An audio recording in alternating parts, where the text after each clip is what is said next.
The first thing I registered was the cold. A deep, bone-aching chill that seeped through the thin blanket and into my very marrow. Then came the voice, sharp and impatient, cutting through the fog of my consciousness. "Come on, Alicia. Drink this soup." My eyes snapped open. The world swam into focus, a grim tableau I had lived through once before. The crumbling mud wall, the tattered calendar pinned to it, December 29, 1977. The portrait of the great leader stared back at me, impassive and faded. A wave of dizzying, impossible understanding washed over me. I had been here. I had died here in a life of gilded misery. I was back. Reborn on the day that had shattered my first fate. The woman holding the bowl of soup was my mother, Suman. She pushed open the drafty wooden door and a gust of icy wind swept into the broken-down house, making me shiver. My heart clenched, not with love but with a cold, familiar ache. I knew this soup. I knew what was in it. I could never forget what had happened on this day in my past life. Back then, I had just received my admission letter to the Institute of Technological Sciences, Department of Electromechanical Engineering. I was the first in our village to be accepted into such a prestigious program. But my mother's ambitions for me were far smaller and infinitely more cruel. A wealthy but repulsive old man in our town, a lumbering brute named Balthazar, had seen my younger sister, Chloe, while collecting ration coupons. He became obsessed. He offered my mother 30 yuan, a fortune to our impoverished family, for her hand. My mother, greedy for the money but unwilling to part with her favorite, decided I would be the sacrificial lamb. I remembered clutching that admission letter, my knuckles white, falling to my knees and kowtowing until my forehead was raw and bleeding. I had begged her, "Please, Ma, let me go to school. I will study hard. I will make so much money I'll give you and the family a good life. I promise." She had merely sneered, her face a mask of contempt. "I've suffered enough raising you. Don't think I'll waste more money on your education. You're marrying Balthazar. Those 30 yuan will buy us peace and a proper dowry for your sister." That very same day, a well-dressed young man had arrived in the village. He was a matchmaker for a high-ranking city official, a war hero named Commander Kalen Vance. The man came from a powerful, prestigious family but was said to carry psychological scars from his missions, making him difficult and picky. His parents believed city girls were too fragile for him and sought a pretty, capable rural wife who could manage his temper. They even offered to support her through college. The matchmaker had told my mother, "Both your daughters are lovely. Just choose the one who is more sensible." To my mother it was like winning the lottery twice. She immediately pushed Chloe forward. And to ensure I wouldn't be a complication, she drugged my soup. That night, Balthazar carried my unconscious body away. By the time I woke, it was too late. My future had been stolen, and Chloe had taken my place at the institute, destined to marry Kalen Vance. Now, staring at the steaming bowl in my mother's hands, at the face of the woman who had bartered my life away, a steely resolve settled within me. "I'm not drinking it," I said, my voice colder than the winter air. Her eyes widened in shock, then narrowed with fury. "Drink it," she snapped, stepping forward and trying to force the bowl to my lips. A lifetime of pain and resentment tightened in my chest. I pushed her hand away, the soup sloshing over the rim and sizzling on the cold dirt floor. In a fit of rage, she raised her hand to slap me. "Don't be so ungrateful." I caught her wrist midair, my grip surprisingly strong. I held her furious gaze. "I won't let you ruin my life again. I'm not getting married. I'm going to college." Her mouth opened, ready to unleash a torrent of curses, but just then Chloe burst into the room. She grabbed our mother's arm, pulling her back. "I'll marry him," Chloe declared, her voice dripping with a false sense of martyrdom. She shot me a glance, and in that moment I saw it. A sharp, calculating glint that didn't belong to the naive girl she was supposed to be. He had come back to. My mother was stunned into silence. Her favoritism for Chloe was so profound she couldn't comprehend this sudden reversal. I played along, feigning concern. "Chloe, are you insane? That's Balthazar, the most infamous old bachelor in town." My mother turned on me, her confusion finding a familiar target. "The city officer's last name is Vance. Kalen Vance. He lives in a big house, has power, influence and money. His family will pay for your college. Once you graduate, you'll marry him and your life will be set." At the mention of Kalen Vance, Chloe's face paled, then flushed with a complex, twisted emotion. She was terrified of reliving the miserable marriage she remembered. "I don't want to talk about it," Chloe said impatiently. "Mom, just stay out of it. Trust me, life with Balthazar will be better. Let Alicia marry Kalen Vance." She gave me a smug, triumphant look, believing she had outmaneuvered me and secured the wealthy, stable future she thought was her right. As if on cue, Balthazar swaggered in, his grin revealing stained teeth. Chloe didn't even flinch. She walked out with him without a backward glance, a queen ascending a throne she believed was made of gold, not realizing it was rotten to the core. My mother, now fuming and with only one daughter left to monetize, snatched my admission letter from where I kept it hidden. "You're going to the city with the matchmaker right now? Forget school. You're marrying Commander Vance immediately." She tore the precious paper to shreds before my eyes and tossed the pieces into the fire pit by the Kong bed. I watched the flames lick at my dreams, turning them to ash. The sight didn't break me, it forged me. I had no choice now. My only path to an education led through Kalen Vance. That afternoon I left with the matchmaker, a man named Liam, without a shred of attachment to the home that had never been a home. We traveled to the city and arrived at the Vance family's old residence. It was a large, imposing house, inherited from older generations, its grandeur slightly worn by time but still radiating an air of unshakable dignity. Liam and I stood in the center of the spacious, sparsely furnished living room. When Kalen Vance walked in, the air shifted. He was tall and straight-backed, his posture rigid with military discipline. His face was handsome but etched with a permanent sternness. His sharp, intelligent eyes locked onto me, studying me for a long, unnerving moment before his tightly pressed lips finally parted. "Alicia." His voice was a low baritone, devoid of warmth. I simply nodded. Liam stepped forward, his face creased in a flattering smile. "Alicia is well known in our village, Commander Vance.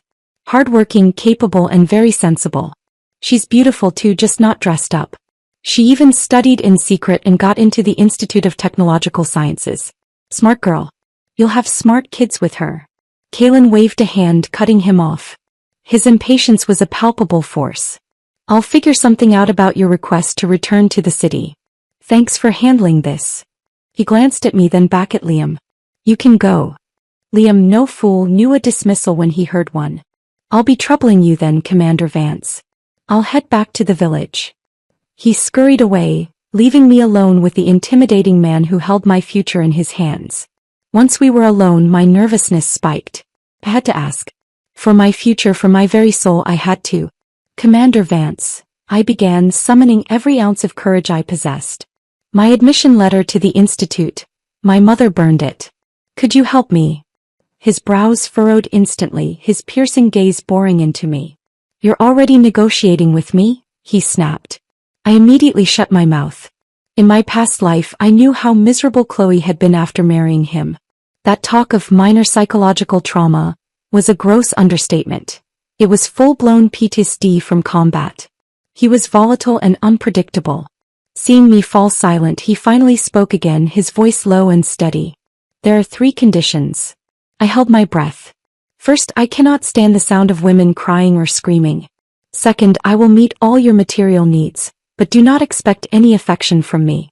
Third, you must accept Liana and her son living in this house." The name sent a jolt through me. She was his childhood friend who had married Kalen's brother. That brother had died saving Kalen's life on a mission.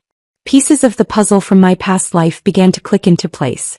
This was why the Vance family wanted a rural bride. No city girl from a good family would ever agree to these terms. This marriage was a duty forced upon him by his parents, and he was a devoted, if resentful, son. In my past life, Chloe, who had no interest in studying, had agreed to the conditions, married him quickly, and then made his and Liana's lives a living hell out of jealousy, leading to the violent, disastrous marriage everyone whispered about. But I was not Chloe.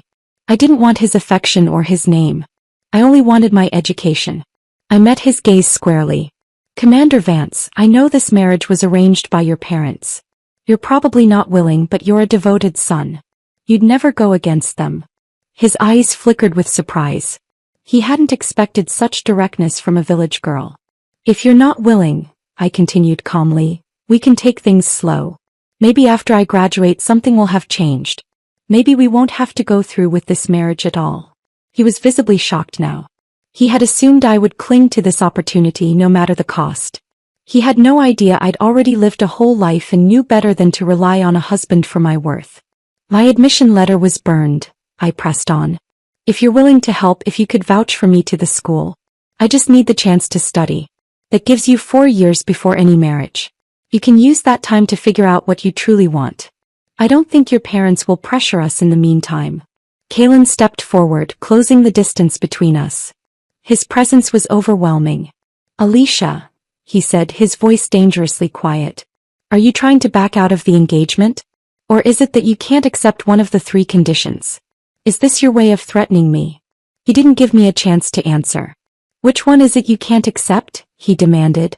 Liana, there's nothing between us. If you want to be part of the Vance family, you'll need to have some tolerance. He was pressing me and I could see genuine anger simmering beneath the surface. I didn't understand it. I was offering him a way out.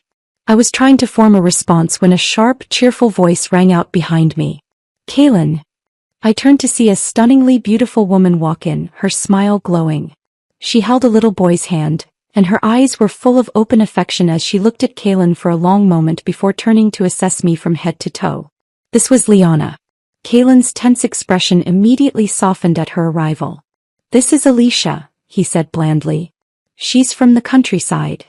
Liana's smile faltered for a fraction of a second before she recovered and offered me her hand.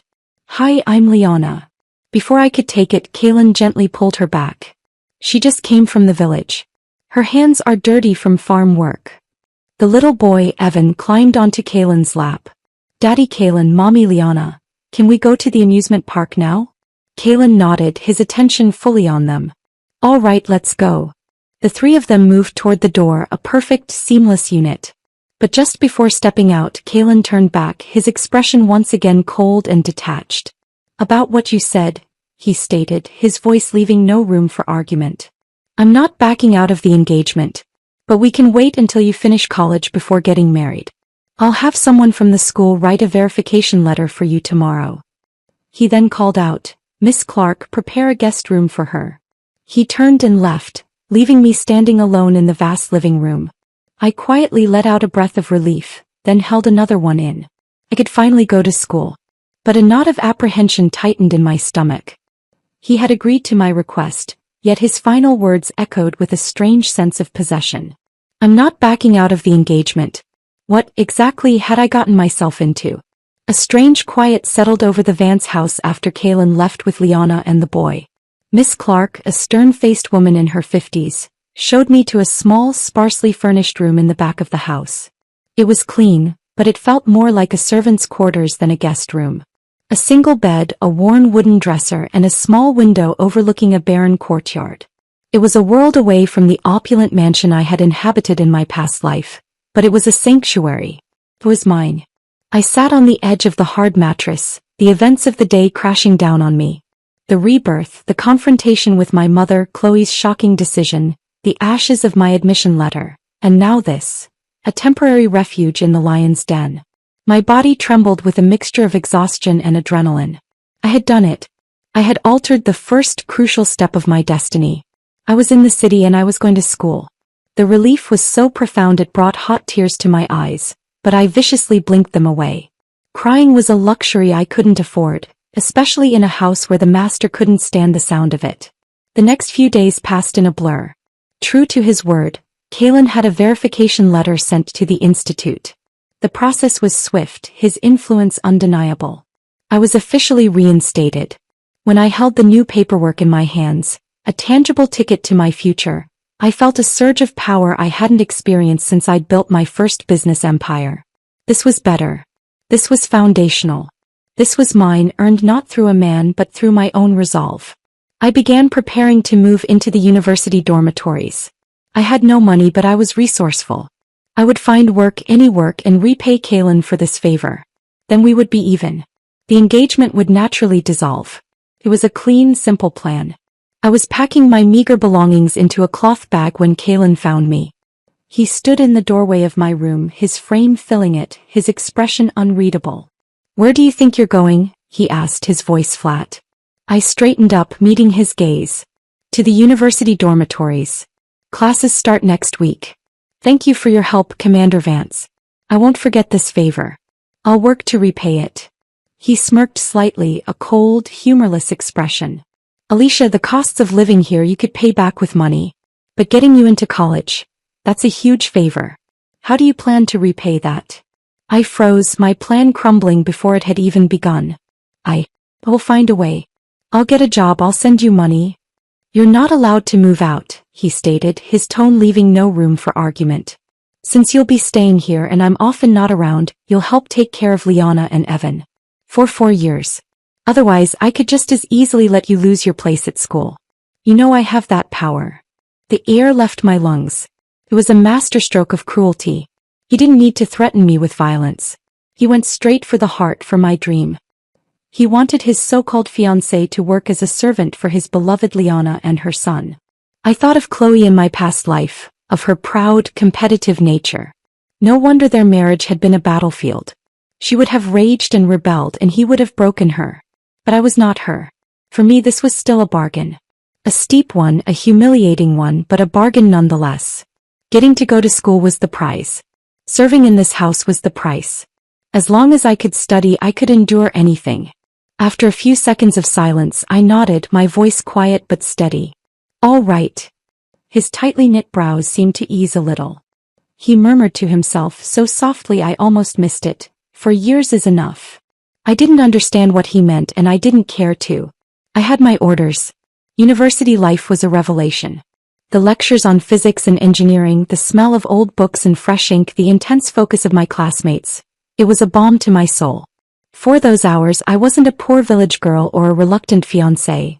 I was a student, an intellect, a future engineer. I devoured knowledge, often staying late in the library, savoring the freedom. But the moment I stepped back into the Vance household, the illusion shattered. Liana made sure of it. She was the perfect hostess in front of Kaylin, sweet, gracious, always praising my determination. But when he was gone, her mask slipped. Chores materialized out of thin air. Floors needed scrubbing after the maid had already cleaned them. Windows needed polishing in the dead of night. And every evening without fail she demanded I heat water and wash her and Evan's feet. It's a tradition from my family's province, she would say with a saccharine smile. It promotes circulation. And since you're practically family, Alicia, it feels so much more intimate than having a servant do it. I endured it. I bit the inside of my cheek until I tasted blood and endured it. I focused on the equations in my textbook, on the blueprints in my mind, and let my hands perform the menial tasks. This was temporary. This was the price. The slap was a line drawn in the sand. The Cold War in the Vance household deepened into a permafrost. I spoke to Kaylin only when necessary, my words clipped and formal. I performed the chores Liana assigned with a silent, robotic efficiency that seemed to irritate her more than open defiance. My life became a triangle of points. The university, the repair shop, and my small room, which I now thought of as my cell. I threw myself into my studies with a ferocity that caught the attention of my professors. I was no longer just a student. I was a woman building her arsenal. In my second year, I began representing the university in national engineering competitions. I won my first championship in electromechanical design, my name printed in newspapers, my photograph, a serious-faced young woman with a determined glint in her eye, appearing in academic journals. It was a small, quiet fame, but it was mine. My advisor, Professor Marin, a brilliant and kind-hearted man with spectacles perpetually perched on the end of his nose, saw how hard I was working. He knew I juggled classes with a part-time job. Alicia, he said one day after I'd aced a particularly brutal midterm, the university has research grants for promising graduate students. I'd like you to join my project. Comes with a stipend. It's not much, but it's more than you're making fixing radios, and it will look excellent on your record. It was a lifeline.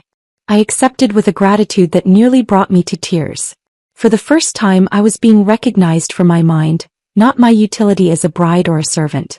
The research grant, though modest, meant I was slowly, painstakingly, building a financial escape route. Kaylin's parents, who lived in a modern apartment across the city, began to hear about my achievements. They started visiting the old house more frequently.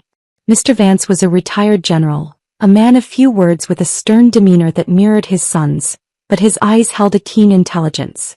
Mrs. Vance was elegant and gentle, her kindness a stark contrast to the coldness of her son's household. They treated me with a warmth that felt foreign and unsettling. They praised my diligence, my modesty, my good sense. They saw me as the perfect, respectable daughter-in-law, a stabilizing influence for their troubled son. Their affection was a weight on my conscience. They had no idea that the moment I had enough money saved, I intended to break their son's heart, or more accurately his pride, and vanish from their lives. I continued to refuse any allowance from the Vance family.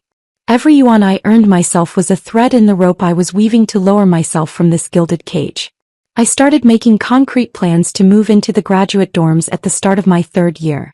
With Professor Marin's support and my growing academic reputation, I felt confident that even Kaylin couldn't easily sabotage my education if I left. It was at this precipice of my escape, when the tension between me and Kaylin was a tangible, icy force in the house, that my past came crashing back to my doorstep. My mother, Suman, and my sister Chloe showed up. I was in the courtyard reviewing a complex set of schematics, when I heard the commotion at the gate. Miss Clark was trying to block their entry, but my mother's shrill voice cut through the air like a scythe. I have every right to see my daughter. She's living in sin with that man.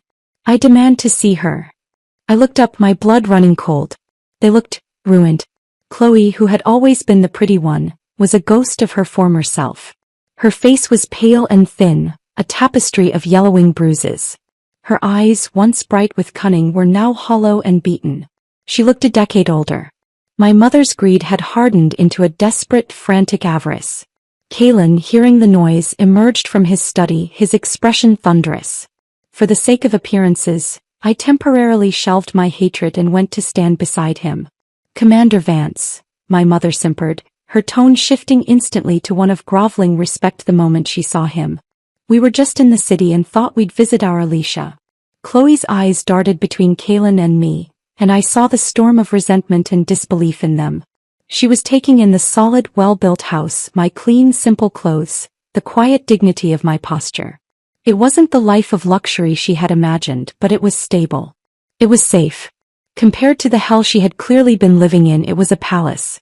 I didn't know why, but as my mother prattled on, Kaylin's arm came up and rested, with a surprising possessiveness, around my waist. The gesture was so unexpected, so at odds with our reality, that I stiffened. But I saw its effect on Chloe. Her face twisted with a jealousy so pure it was almost fascinating. As soon as they were seated in the living room, my mother got to the point. "Commander Vance, are you two still not planning to get married? My daughter's been living here all this time. No certificate, no ceremony. People are starting to talk." I opened my mouth to speak, to tell her it was none of her business, but Kaylin beat me to it. He squeezed my waist gently, a silent command to be quiet. "Of course we'll get married," he said calmly, his voice smooth as polished steel. "But not yet. I respect Alicia's wishes. She wants to wait until after she graduates." The lie was so effortlessly delivered it stole my breath. My mother was momentarily silenced. When she realized the delay was my doing, she turned on me, her finger jabbing toward my face. "Shameless girl. Living with a man without marrying him. You should think about your reputation. What will people say? That you're filthy? Cheap." I saw it then. A flicker of something in Kaylin's eyes as he listened to her vulgar abuse. It wasn't anger at her, but a sharp, protective flare directed at the insults hurled at me. He frowned, his voice rising to a sharp, commanding pitch I had never heard him use on anyone but me. "She has been staying in the guest room," he stated, each word a shard of ice. "The Vance family does not tolerate this kind of vulgar, low-class abuse. If you keep talking like this, get out." My mother's mouth clamped shut, her face paling with fright. For a brief, shameful moment, a faint sense of gratitude warmed the cold spot in my chest. He was defending me. But Chloe, unable to bear Kaylin's apparent protectiveness, saw an opportunity. A nasty, sarcastic smile played on her lips. "I heard," she said, her voice dripping with false sweetness, "that the Vance household still keeps a widow and her orphan child living here. Is that true, sister? You never mentioned that in your letters." Of course, she remembered Liana from her past life. Kaylin's head snapped toward me, his eyes accusing. He assumed I had been gossiping, airing his private shame. There are no widows or orphans in the Vance household, he said flatly, his arm dropping from my waist. Only people we owe a great debt to. He turned to me, his jaw clenched, and whispered words meant only for my ears, but sharp enough to cut. Alicia, I gave you plenty of face in front of your family, and this is how you repay me? Going around talking about my household? Seems you really can't accept Liana and Evan being here. The brief flicker of gratitude died, extinguished by the memory of his slap. The humiliation surged back, bitter and familiar. I never said anything, I told him coldly. Believe whatever you want. Whether or not I can accept your benefactor and her son, that's not my place to decide. Commander Vance, we were only supposed to be in each other's lives for 2 more years and never meet again. His control snapped. The veins in his neck bulged, his fists clenching at his sides. Chloe smiled, a smug, victorious little smirk. Her scheme had worked. My mother, panicking that Kaylin was walking away before she could ask for money, rushed at me and grabbed my collar. This is all your fault. Now go get some money for your sister. Give it to Balthazar. I looked at her, at the face that had sold me twice, and felt nothing but a vast, empty cold. Why should I?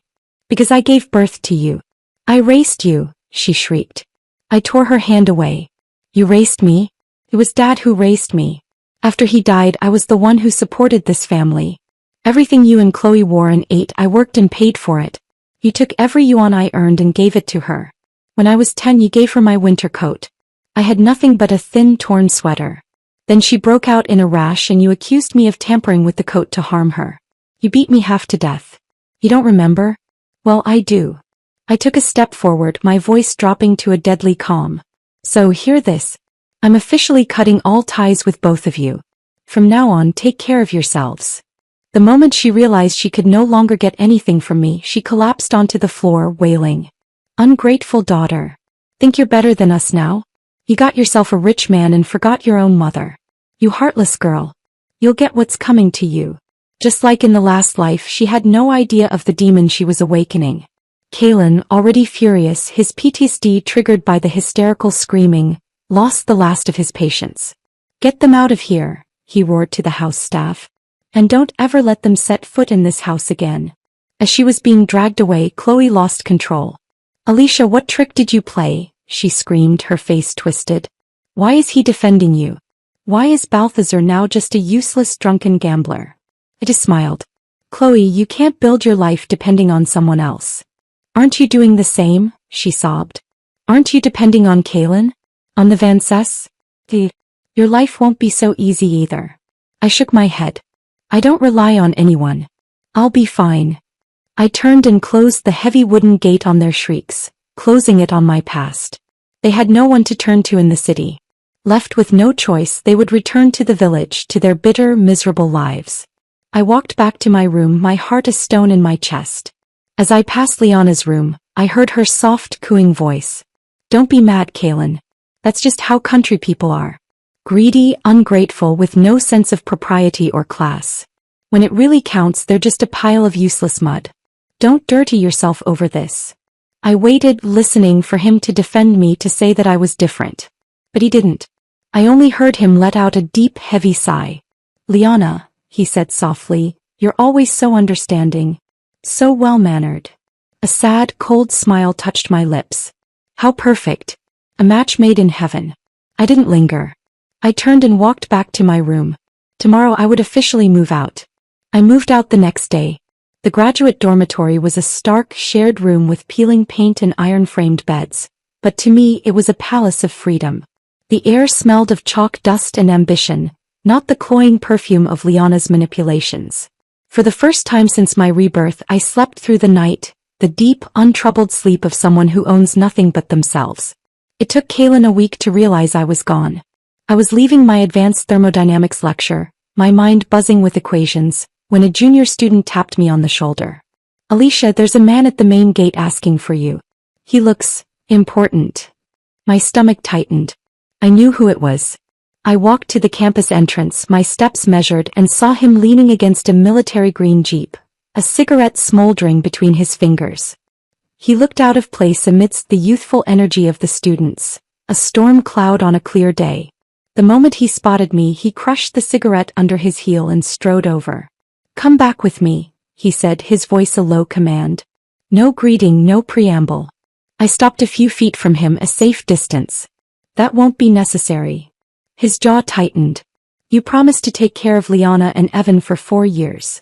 "I'll find another way to repay what I owe you," I said, my voice steady despite the frantic beating of my heart. "But I can't take care of them. There are so many servants in that house. Why do you need to use that mother and child to punish me? Why?" I stared directly at him, finally asking the question that had haunted me for 2 years. Kalen looked at me, and for a fleeting moment, I saw something vulnerable flicker in his eyes. His lips parted as if to speak, but the words seemed to die in his throat. I pressed on, my tone sincere. "If you really care for her, why not speak to your parents? Fight for your happiness. There's no need to keep punishing yourself and others." It was heartfelt advice, but he took it as a challenge. He bristled, his momentary vulnerability vanishing behind a wall of anger. "I've told you over and over," he snapped. "Liana and her son are the family of the man who saved my life. The Vances owe them. It's only right that we take care of them."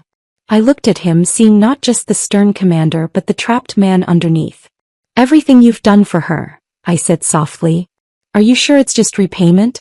Or are you using the idea of gratitude to justify what you really feel inside?"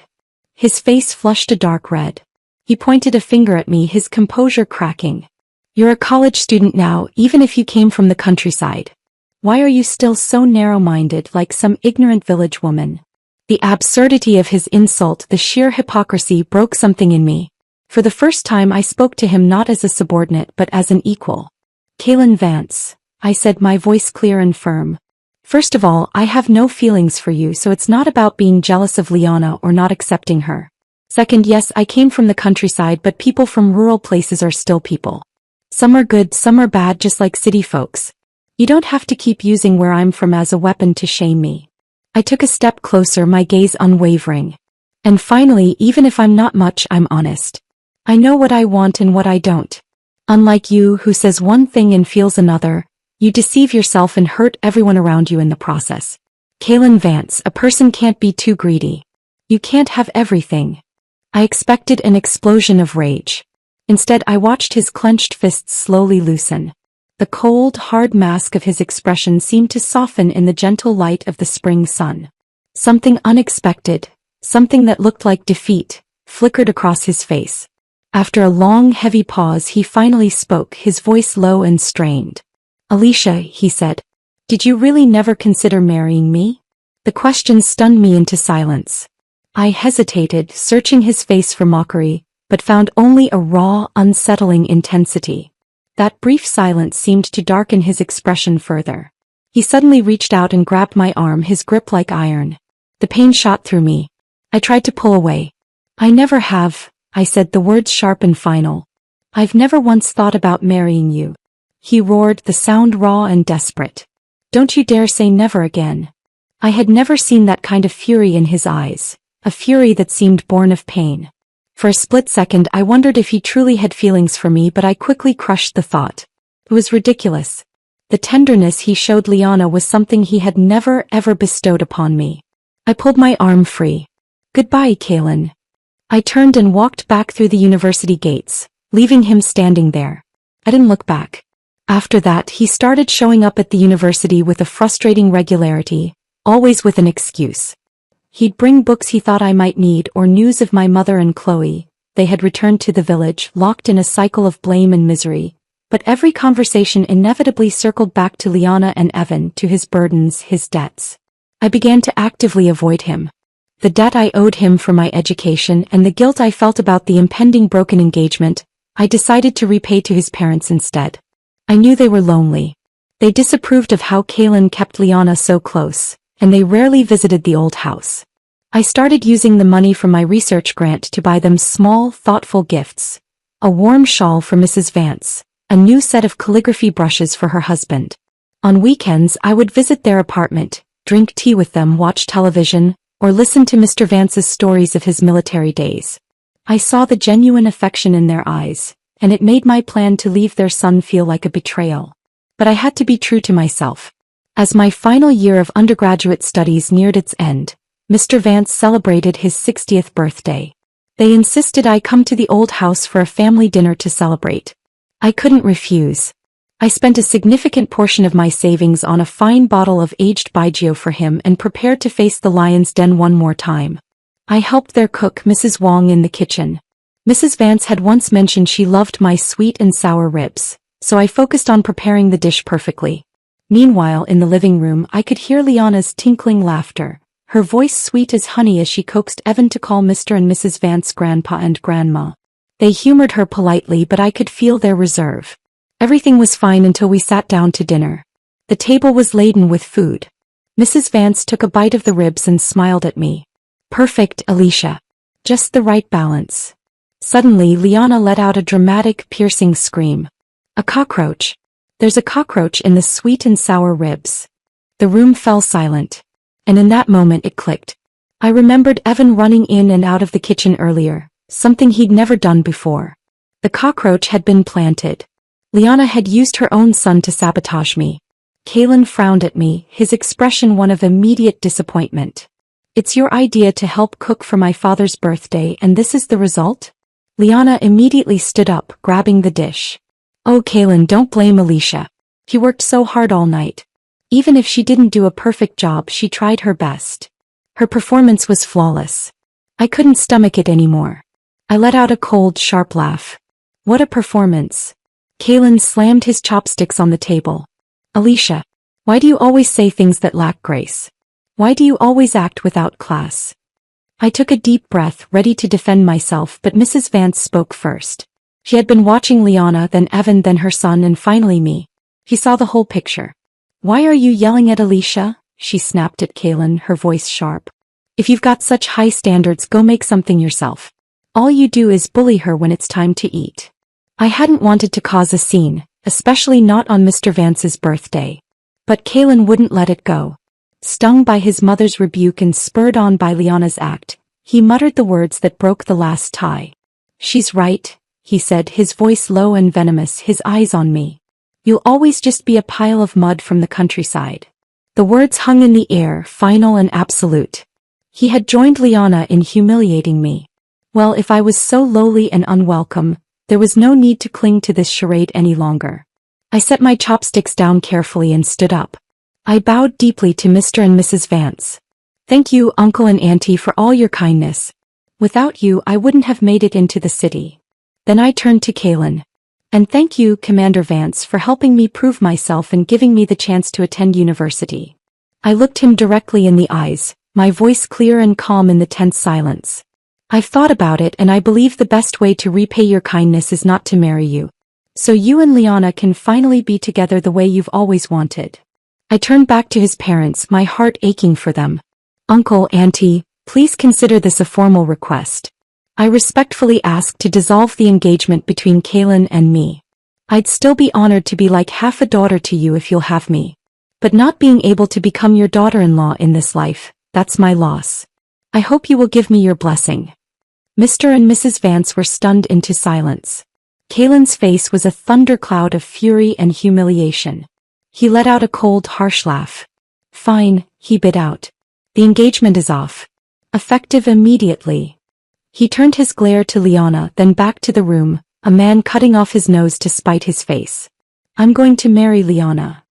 He turned and stormed out of the room in a rage. At the table, Liana suppressed a faint, triumphant smile. As I walked out of the Vance residence for the last time, I heard his parents beginning to berate him. You'd throw away a decent girl like her and instead cling to that widow and her son? You ungrateful son. You've lost your mind. Their words were a comfort but also a reminder. Their kindness had always been conditional on me being a suitable daughter-in-law. I no longer resented it. I just wanted to be free. The freedom that followed the broken engagement was a physical sensation, like shedding a heavy, waterlogged coat. The air itself felt lighter. I threw myself into my final year of undergraduate studies with a single-minded focus, graduating at the top of my class with highest honors. My thesis on miniaturized circuit design for communication systems earned a national award. It was this thesis that caught the attention of a man who rarely visited the university. Dr. Eris Thorne, the head of a newly formed, highly classified national project. He sought out Professor Marin, and together they summoned me to a private meeting. Alicia, Professor Marin began, his face uncharacteristically serious. What we are about to discuss does not leave this room. Dr. Thorne represents the Ethelgard Initiative. The name sent a thrill through me. It was a whispered legend, the country's most ambitious aerospace program, aimed at achieving manned spaceflight. Dr. Thorne, a man with sharp eyes and a no-nonsense demeanor, studied me. Your work is exceptional, Ms. Chin. Unconventional but brilliant.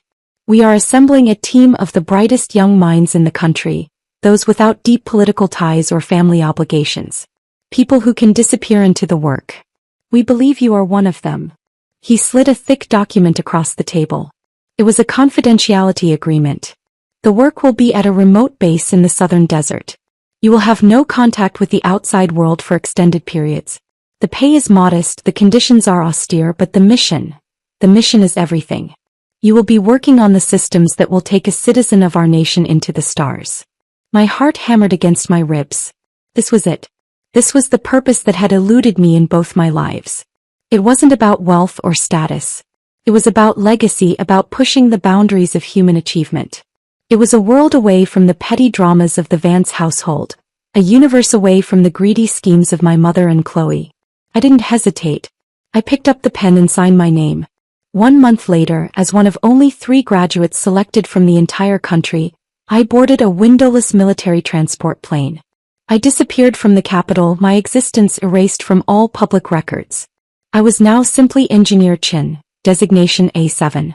The base in the south was a city carved into the desert, a labyrinth of concrete bunkers and hangars buzzing with a quiet, intense energy. My life became a rhythm of calculations, simulations, and grueling physical tests. We worked 16-hour days, fueled by bitter coffee and a shared, burning dream. The vast, star-choked desert sky was our canvas, and we were learning to paint on it with fire and metal. I had no time to think of Kaylin, of Liana, of my past life. I was consumed by the present, by the intricate dance of physics and engineering that was the launch vehicle. I specialized in guidance systems, my fingers flying over schematics, my mind solving problems that had stymied engineers twice my age. Here my past was irrelevant. My gender was irrelevant. All that mattered was the sharpness of my mind and the steadiness of my hands. I learned later that Kaylin had indeed tried to find me. Professor Marin told me in one of his rare, heavily censored letters that Kaylin had shown up at his office, desperate, demanding to know where I had gone. The professor, bound by the State Secrets Act, had only said, "She's gone south." Somehow, using his military connections, Kaylin had managed to locate the general region of the base. He showed up at the outer perimeter, storming past the first checkpoint, shouting my name. The security team, elite soldiers who reported only to the initiative, detained him immediately. His identity and background were verified, and the incident was escalated to the base leadership. He wasn't punished, but he was given a stern warning and ordered to return to the capital immediately. His attempt to reclaim a ghost had only highlighted how completely I had vanished from his world. Years bled into one another. The desert saw seasons of blistering heat and biting cold, but inside the hangars, it was always a controlled, sterile environment.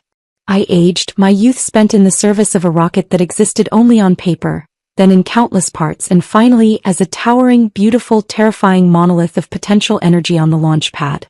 At the age of 35, the day arrived. I stood in the mission control bunker, my headset crackling with status reports. On the massive screen in front of us, the soaring swan stood bathed in floodlights against the pre-dawn sky. My hands were steady, but my heart felt like it was trying to escape my chest. I was one of the 3 core engineers on the console, the final arbiters of a go or no-go for launch. Guidance systems?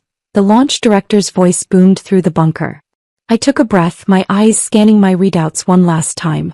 Every circuit, every line of code felt like an extension of my own nervous system. Guidance is go. The countdown began. A hush fell over the bunker, so profound I could hear my own pulse thrumming in my ears. 3, 2, 1. Ignition. Liftoff. A pillar of fire erupted from the base of the rocket. It rose, slowly at first, defying the very planet it was born on, then accelerated with a terrifying, majestic grace. The sound reached us, a deep primal roar that vibrated through the concrete floor and into our bones. I watched, tears streaming unchecked down my face, as the soaring swan pierced the atmosphere, a tiny brave spark chasing the dawn. When the final stage successfully deployed the capsule into its intended orbit, the bunker erupted. Grown men and women wept, embraced, shouted themselves hoarse. We had done it. We had reached for the stars and they had answered. I stood there amidst the joyous chaos, looking at the screen that now showed the orbital tracker. A profound, quiet gratitude filled me. The universe was immense and for the first time I knew my place in it. I had no regrets. Later that night, during a rare moment of quiet celebration, I received a secured call from Professor Marin. Alicia. My dear girl, congratulations. His voice was thick with emotion. You've done it. You've made history. We spoke for a few minutes about the technical details before his tone shifted. He came to see me again. Kaylin Vance. I felt a distant pang like an old, mostly healed wound being gently pressed. Oh. He'd heard the news, of course. Everyone has. He was a broken man, Alicia. He sat in my office and drank my cheap whiskey and just talked. Professor Marin sighed. He said that from the very first moment he saw you running into that exam hall back in '77, shivering but with fire in your eyes, he knew you were different. He said he'd fallen for you long ago, but he couldn't let go of Liana. He admitted it was his own fault, his own selfishness. He said you were right when you told him he was too greedy. I listened, silent, my gaze fixed on the desert stars through my small quarters window. He said at his father's birthday dinner when he heard you break off the engagement, he panicked. In his anger, he'd shouted that he would marry Liana, defying his parents for the first time. The moment he said it, he regretted it. But by then you were gone. And only after you'd vanished did he realize his heart no longer had room for anyone but you. What happened to them? I asked, my voice quiet. He married her. The scandal was immense. A war hero marrying his dead brother's wife? The gossip was vicious. The disciplinary committee got involved. He was demoted. His career, once so promising, never recovered. Liana resented him for his failures. His parents refused to speak to him. His condition worsened. They never had children. In the end, he came to resent her deeply. There was an incident. He lost control during an argument and struck her. She lost the sight in one eye. I closed my eyes. The tragic echo of my past life, but with the roles reversed. He was discharged from the military. Forcibly committed to a long-term care facility. Liana lives in the old Vance house with her son, living off what's left of the family money. She says they owe her. Professor Marin's voice was heavy. At the facility, when he's disoriented, he calls your name. When he's lucid, he curses himself for letting you go. I thanked the professor and ended the call. The news was a sad, small story from a life I had long since left behind. I felt a wave of pity not just for Kaylin but for Mr. and Mrs. Vance. Their world had collapsed while mine was just beginning to expand into the infinite. I had found my purpose. I had helped touch the void. And I knew with a certainty that settled deep in my soul that I would never again be anyone's servant, anyone's fiancé, or anyone's regret. I was Engineer Alicia Chin and I belonged to the stars. The success of the Soaring Swan mission catapulted our names into the annals of national history. Though our faces remained largely unknown, our lives still shrouded in the necessary secrecy of our work. I was no longer just Engineer Chin. I was a key architect of a new era. The weight of it was immense, but it was a weight I had chosen and forged myself to carry. The work did not stop. We moved from the triumph of a single launch to the grueling, meticulous planning for a sustained spaceflight program. My days were a blur of advanced theoretical work, managing a team of brilliant junior engineers, and long sessions in the vibration and vacuum chambers, testing the resilience of our creations. I had found my element and in it I thrived. It was during a brief, sanctioned trip back to the capital to consult with a material science institute that I felt the pull of my old life. The city was the same yet utterly different. I moved through it as a ghost, my perspective forever altered by the vast, silent vistas of space I now worked to conquer. I visited Professor Marin. We shared a pot of tea in his book-cluttered office, the familiar scent of old paper and chalk dust a comforting anchor. You look settled, Alicia, he observed, his eyes kind behind his spectacles. It suits you. It feels like home, I replied, and it was the truth. The desert base, with its stark beauty and singular purpose, was more of a home than any house I had ever lived in. His expression grew somber. I feel I should tell you. I went to visit Mr. and Mrs. Vance last week. My heart clenched. How are they? Aging. And sad. The disgrace of their son, his illness. It has worn them down. When I told them I had spoken with you, that you were well, that you were happy, Mrs. Vance wept. He shook his head slowly. They lost a son, but they feel they lost a daughter too. The guilt, a dormant ember, glowed anew. Their kindness had been conditional, but it had been real. I decided to see them. Their apartment felt smaller, dimmer. Mr. Vance's posture was still straight, but it was the straightness of a weathered fence post, holding on against the wind. Mrs. Vance's elegance was frayed at the edges, her eyes shadowed with a grief that had become a permanent resident. When I walked in, their faces lit with a fragile, heartbreaking hope. Alicia, Mrs. Vance breathed, rushing forward to take my hands. Her grip was surprisingly strong. Look at you. We sat and they asked about my work in the vague, respectful way people did when they knew they couldn't know the details. I told them I was well, that I was proud of what I was doing. I could see the pride in their own eyes, mixed with a profound regret. He asks for you, you know, Mr. Vance said abruptly, his voice gravelly. At the home. In his clearer moments. It's the only thing that seems to calm him. I nodded, unsure of what to say. The conversation was a minefield of unspoken sorrow. As I was leaving, promising to visit again when I could, I encountered a familiar figure in the hallway. Liam, the matchmaker who had brought me to the Vances all those years ago. He was older, grayer, but his eyes still held their shrewd glint. Alicia Chin, he said, a slow smile spreading across his face. Or should I say the famous engineer Chin? The whole country is singing your praises, even if they don't know your name. Mr. Liam, I greeted him politely. He fell into step beside me as I walked toward the street. I was just visiting the old Vances. A tragedy, what happened to their boy? He shook his head, then glanced at me sideways. He was very taken with you, you know. From the very beginning. I remained silent, unwilling to tread this well-worn path again. After I introduced you, Liam continued, he was very pleased. He helped me get my city registration sorted not long after. But he made me promise not to tell you. He said you needed to be tempered. His word. He said you needed to become a better future wife for a high-ranking official, a proper Vance daughter-in-law. He said 4 years was the right amount of time. Enough for you to repay your debt by taking care of Liana and the boy, and enough for him to let go of the emotional burden. He planned to relocate them after that and finally live a peaceful life with you. I stopped walking and looked at him, a bitter laugh caught in my throat. He never understood me at all, did he?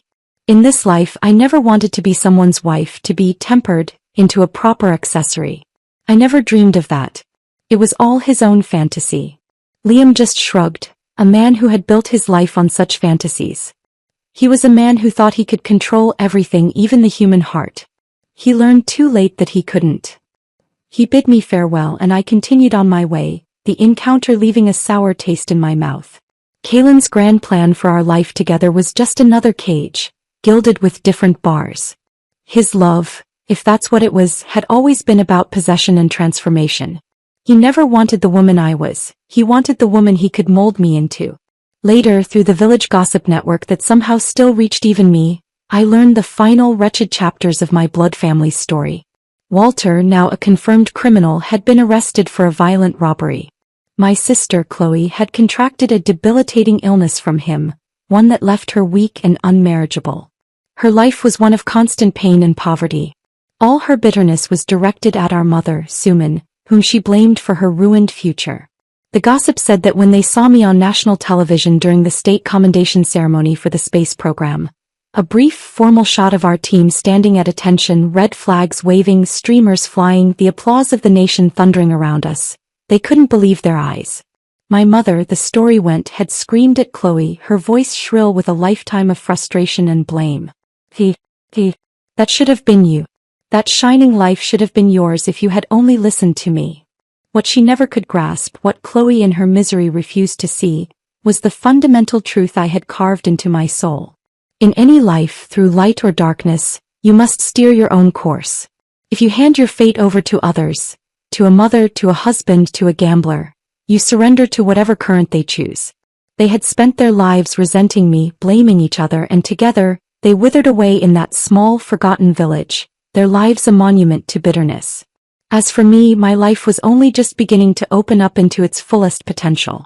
Back at the base, a colleague, a quiet and brilliant propulsion specialist named Dr. Julian Thorne, the nephew of Dr. Eris Thorne, began to spend more time at my side. Our conversations, once strictly professional, began to linger on personal philosophies, on dreams that stretched beyond the next launch cycle. One evening, standing on a rocky outcrop beyond the perimeter fence, watching the sunset paint the desert in shades of fire and violet, he confessed his feelings for me. "I admire you, Alicia," he said, his voice steady but his eyes nervous. "Not just your mind but your strength. Your unwavering sense of self." I looked at him, at the honest affection in his face, and I knew I could accept it. But on my terms. "Julian," I said, turning to face him fully, "I accept your regard. But you must understand. I will continue to strive for my dream. I will dedicate my life to this great mission. I will leave my footprints on that long and difficult path. I will not be tied down by domestic trivialities. I will not be defined by traditional roles. I cannot be a conventional wife." He simply nodded, a slow, sure smile spreading across his face. "I know. That is exactly what I admire about you. And I will be there by your side, supporting you every step of the way. We can build a life within this life we've chosen. In this life, I, Alicia Chin, belong to no one but myself. Julian and I never had children.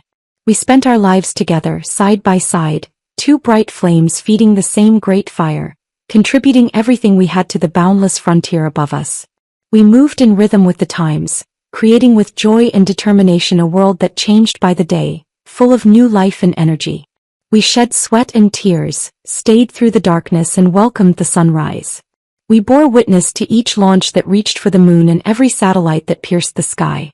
As we looked up into the vast universe, a shared, silent understanding passed between us. I felt no regret in this life. Decades flowed like sand through an hourglass. The remote desert base became the true center of my world, a place of sun-bleached concrete under an endless sky, where the air hummed with the quiet energy of monumental work. Julian and I built a life there, a partnership forged in shared purpose and mutual respect. Our home was a small, Spartan apartment on the base, its shelves overflowing with technical manuals and its walls adorned with photographs of launch trails against the pre-dawn darkness. It was a life of the mind and the spirit, and it was profoundly fulfilling. We led the team that developed the first reusable rocket stages, a breakthrough that turned science fiction into routine. We watched as our probes ventured to the moon and Mars, their successes feeling like personal victories, the fulfillment of a promise we had made to ourselves and to the stars. My hair silvered, lines etched themselves around my eyes from squinting at schematics and into desert suns, but I had never felt stronger. The girl from the village, the reluctant fiancée, was a distant memory, a character from a book I had read long ago. One New Year's Eve, the base was blanketed in a rare, quiet snowfall. Julian and I were reviewing data from a recent satellite deployment when the secure line on my desk chimed. It was the administrative office. "Engineer Chin," a young officer's voice came through, formal yet tinged with an unusual hesitancy. "I apologize for the interruption. We've received a relayed call from the Serenity Meadows long-term care facility.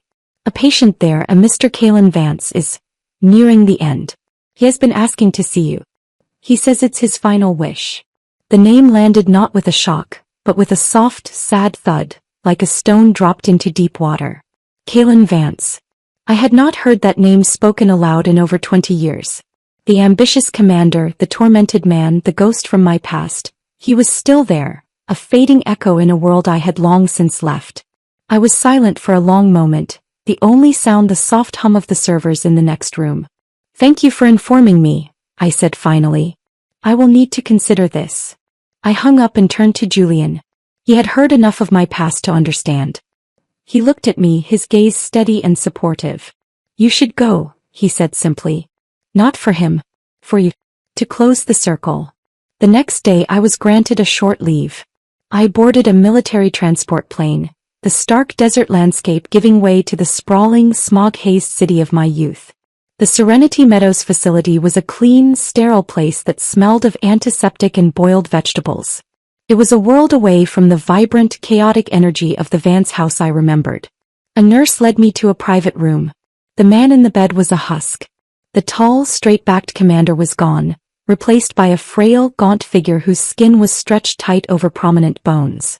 His eyes, once so sharp and piercing, were cloudy and sunken. But they focused on me as I entered, and a flicker of recognition, of desperate clarity, lit their depths. "Alicia," he whispered, his voice a dry rustle of leaves. "Kaylin," I said, pulling a chair to his bedside. He struggled to sit up, his breath labored. The nurse adjusted his pillows, then discreetly left us alone. The silence in the room was heavy, broken only by the wheeze of his breathing. "December 29, 1977, he began, his voice gaining a sliver of strength as if he had been saving these words for this moment. "My unit was assigned to secure the first reinstated National College entrance exam. I was patrolling the exam site, and I saw a girl run in at the last moment. She was shivering from the cold, breathless. But there was a light in her eyes I'd never seen before. A fire." He paused, gathering his strength. "I fell in love with her at first sight. I did everything I could to keep her close. In my last life she was replaced by her sister. In this life I finally got her.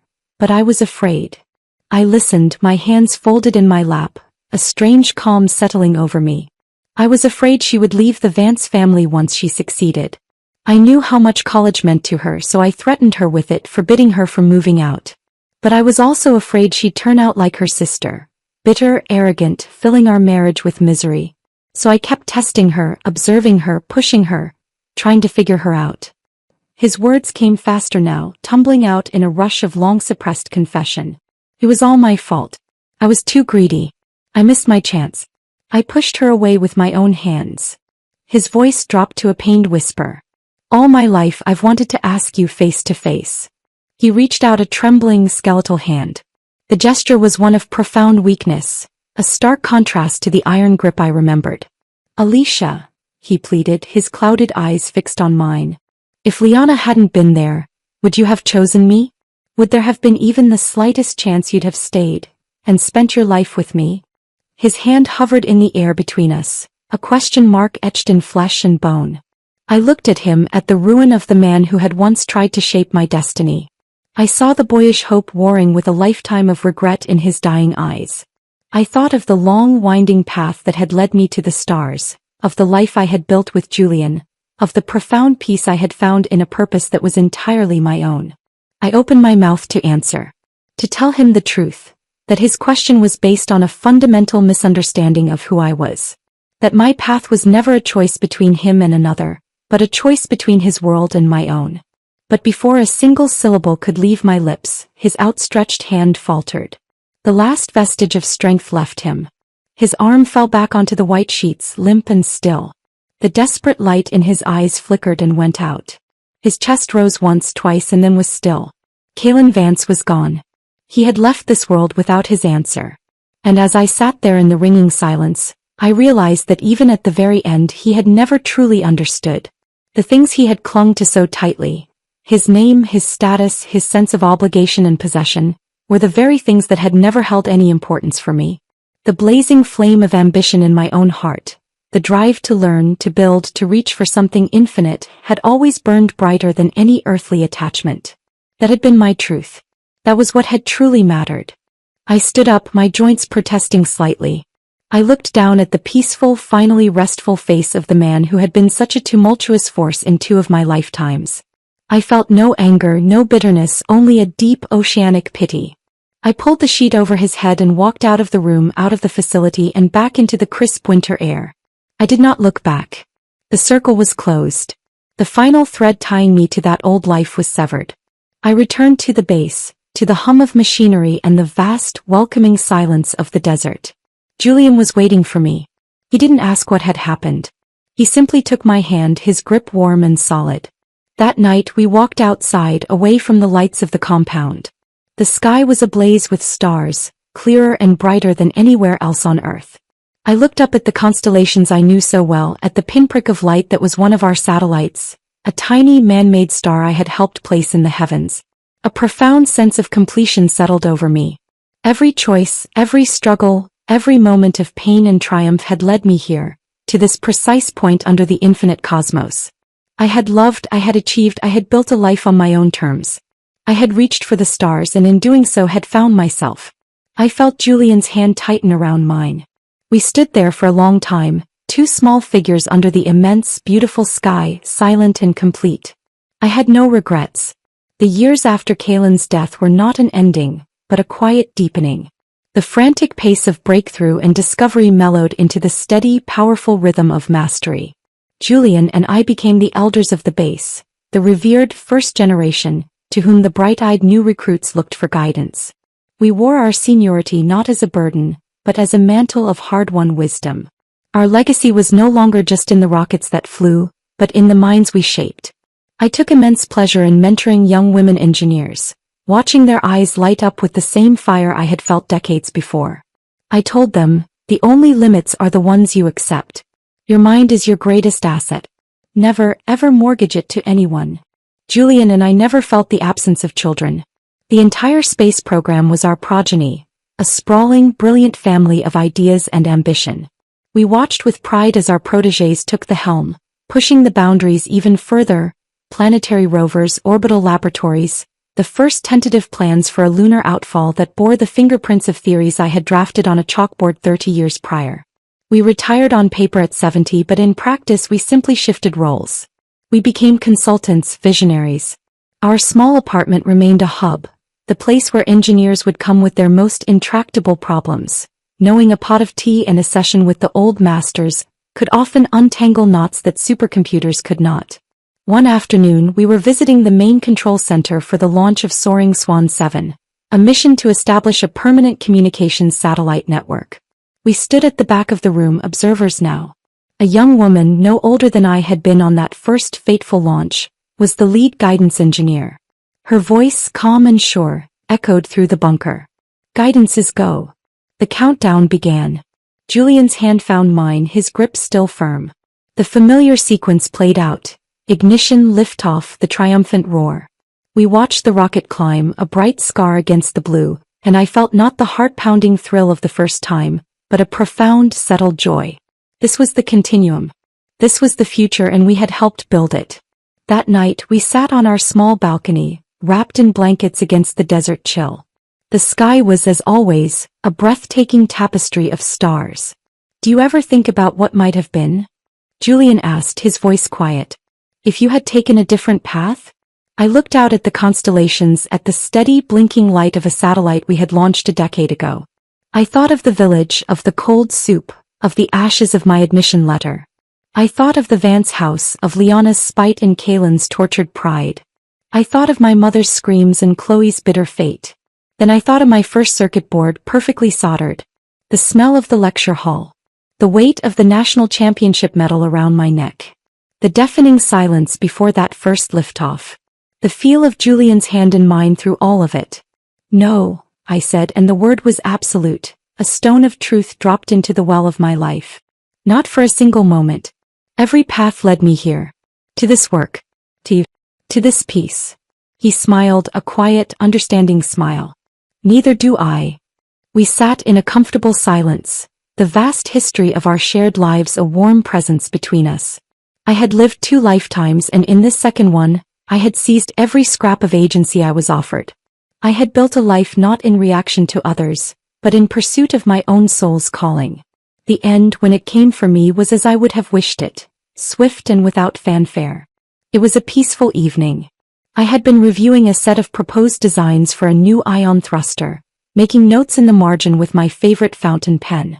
I felt a sudden, profound tiredness, a gentle pulling sensation as if the universe itself was inviting me to rest.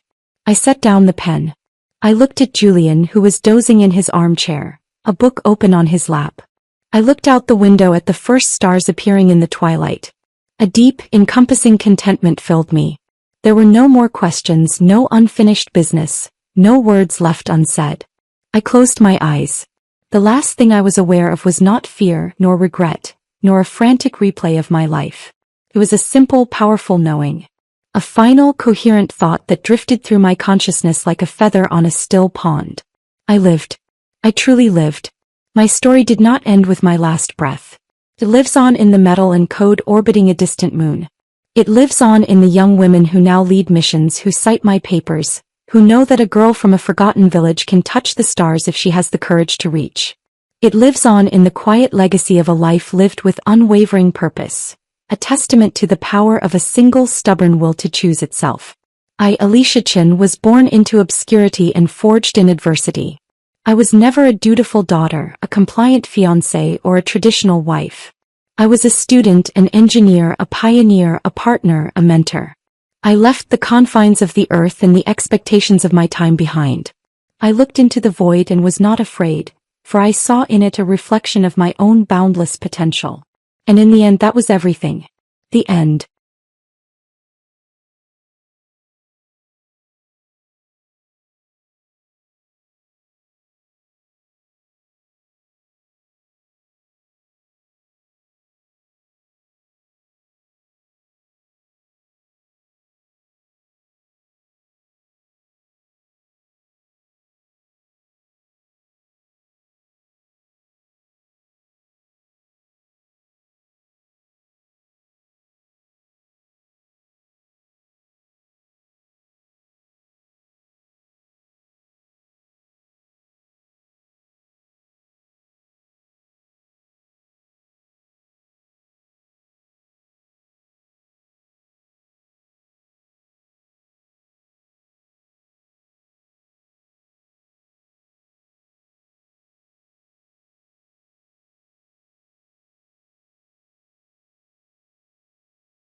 George, I've got good news and bad news. Which do you want to hear first? I put down my paintbrush and looked at my friend Frank. He stood at the studio door with a mysterious air, his face a mix of nervousness and excitement. Let's start with the bad news. After all, I've gotten used to it these past 3 years. Your painting, Eternity, just sold for a sky-high price. Over $6 million. I frowned. How is that bad news? Frank chuckled. Because it's actually part of the good news. The bad news is, buddy, you might need to see a psychiatrist. What do you mean? A woman who looks exactly like Mary showed up at your art exhibition. I almost thought I was seeing a ghost. The paintbrush slipped from my hand and fell to the floor, splattering paint across the unfinished canvas. Mary, my late wife, died 3 years ago after accidentally falling off a cliff. I watched with my own eyes as her body was pulled from the water. In that moment, my world completely collapsed. Stop joking around, Frank. Why would I lie to you? She even left this. Frank handed me a note, with an address and a time written on it. My hand trembled slightly. The handwriting was exactly the same as Mary's. That night, I waited until midnight at the designated cafe. Just as I was about to leave, a familiar figure appeared at the door. Mary?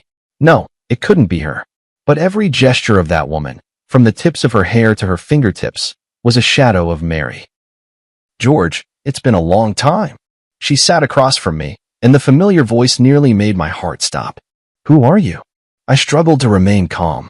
I'm Mary, your wife. She smiled and reached out her hand. There was a scar on her palm, the mark Mary got when she accidentally cut herself on glass at 15. Impossible. Mary is already dead. She laughed softly. That was just an accident. I fell off the cliff and was saved by a reclusive old doctor. I lost my memory from the injuries and only recently remembered everything. As she spoke, tears began to fall with an expression I knew all too well, the look Mary wore whenever she felt wronged. I know it's hard to believe, but I really am Mary. I couldn't believe my eyes. The shade of lipstick Mary loved most, the faint little mole beneath her left ear, the unconscious habit of rubbing her ring while speaking. Everything was so familiar. Are you really Mary? She nodded and took a small box out of her bag. This is the proof. Inside the box was the first piece of jewelry Mary ever designed. A sapphire ring, the only one of its kind, never mass-produced. I brought it with me that day because I wanted to surprise you. I suddenly stood up and pulled her into my arms. 3 years of longing surged over me like a tide. I held her tightly, afraid that if I let go, she would disappear again. On the way home, she told me about her experiences over the past 3 years. She was rescued by an old doctor in the mountains, lost her memory due to a severe head injury, and lived in a remote mountain village for more than 2 years. It wasn't until she happened to see a poster for my art exhibition that her memory gradually returned. The next day, I took her to see Frank. Oh my God, it really is you, Mary. Frank stared in astonishment, eyes wide. Frank, it's been a long time. She greeted him with a smile, exactly as I remembered. Frank pulled me aside and whispered, Man, this is unbelievable, but I really believe it's her. Who else but Mary could call me by my childhood nickname so accurately? That was something only the two of you knew. A week later, Mary officially returned. We held a small welcome party for her. Her mother was so overwhelmed that she fainted, and when she woke up, she clung to her daughter and refused to let go. But that night, I noticed the first sign that something was off. Mary never ate mangoes because she was severely allergic. Yet the returned Mary absent-mindedly tasted a mango dessert and was perfectly fine. Aren't you allergic to mangoes? I asked.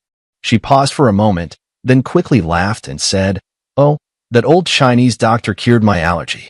He's really amazing. I nodded, but in my heart, I marked the first question mark. Is this really my wife? A month passed quickly, and Mary blended perfectly into our lives.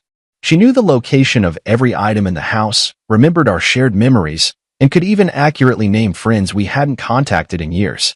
But those subtle feelings of discord kept growing. For example, the real Mary liked to listen to classical music, especially Debussy, while designing jewelry. But she would always unconsciously hum along to pop songs. Mary always habitually used her left hand to hold chopsticks, even though she knew it was wrong. She just couldn't change. But she was a standard right-handed user. The most obvious difference appeared that night when I accidentally caught her smoking in the bedroom. The real Mary hated the smell of smoke. Even when I came home from social events with a faint scent of cigarettes, she would frown. When did you start smoking? I stood at the doorway, my voice soft. She was clearly startled, hastily snuffing out the cigarette. This is a herbal cigarette for treating insomnia, prescribed by an old Chinese doctor. I nodded, not pressing further, but the doubts in my heart only grew deeper. The next day, I went to find Frank. Help me check if, in the past 3 years, plastic surgery technology has advanced enough to achieve this level. Frank's eyes widened. You mean, she's not Mary? I'm not sure, but there are always some things that don't add up. 2 days later, Frank brought news. High-end plastic surgery can make faces look similar, but it can't replicate the exact placement of scars or moles. And there's a limit to how well someone can imitate a voice. What if it was a twin? Frank shook his head. Mary is an only child. We all know that. I decided not to show my feelings for now and to keep observing. A week later, Mary's mother came to my house with astonishing news. George, Mary is going to have a baby, my mother-in-law told me excitedly. I stood there stunned. Before we got married, Mary had been diagnosed with uterine hypoplasia. The doctor had made it clear she could never get pregnant. This was our shared secret. Not even my mother-in-law knew. How do you know that? I managed to ask. Mary told me this morning. She said she already had a checkup. It's been 2 months. My mother-in-law happily grabbed my hand.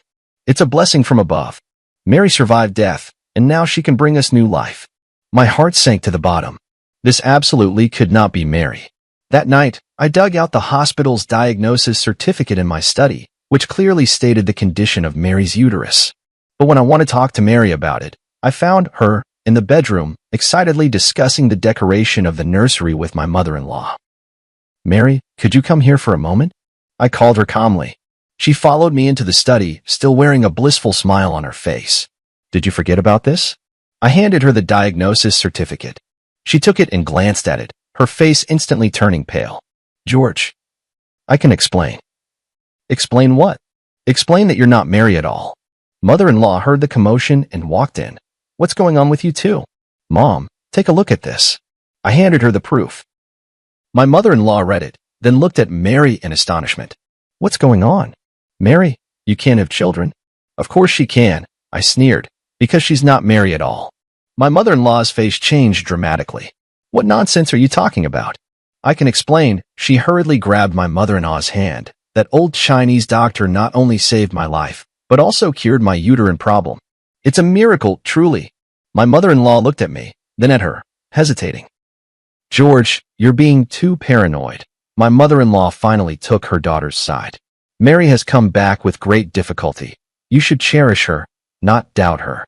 Yes, George, I know this is hard to accept, but miracles do happen. Tears welled up in her eyes. Haven't we always wanted a child? Now we can finally have our own baby. I looked at her face, identical to Mary's. Yet I became more certain in my heart. This woman was not my wife. All right, I believe you. I smiled, deciding to go along with their story for now. Let's wait together for this miracle to happen. That night, I secretly contacted a private detective.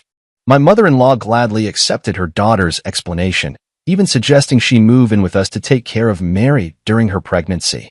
Outwardly, I agreed, but inside I grew even more wary.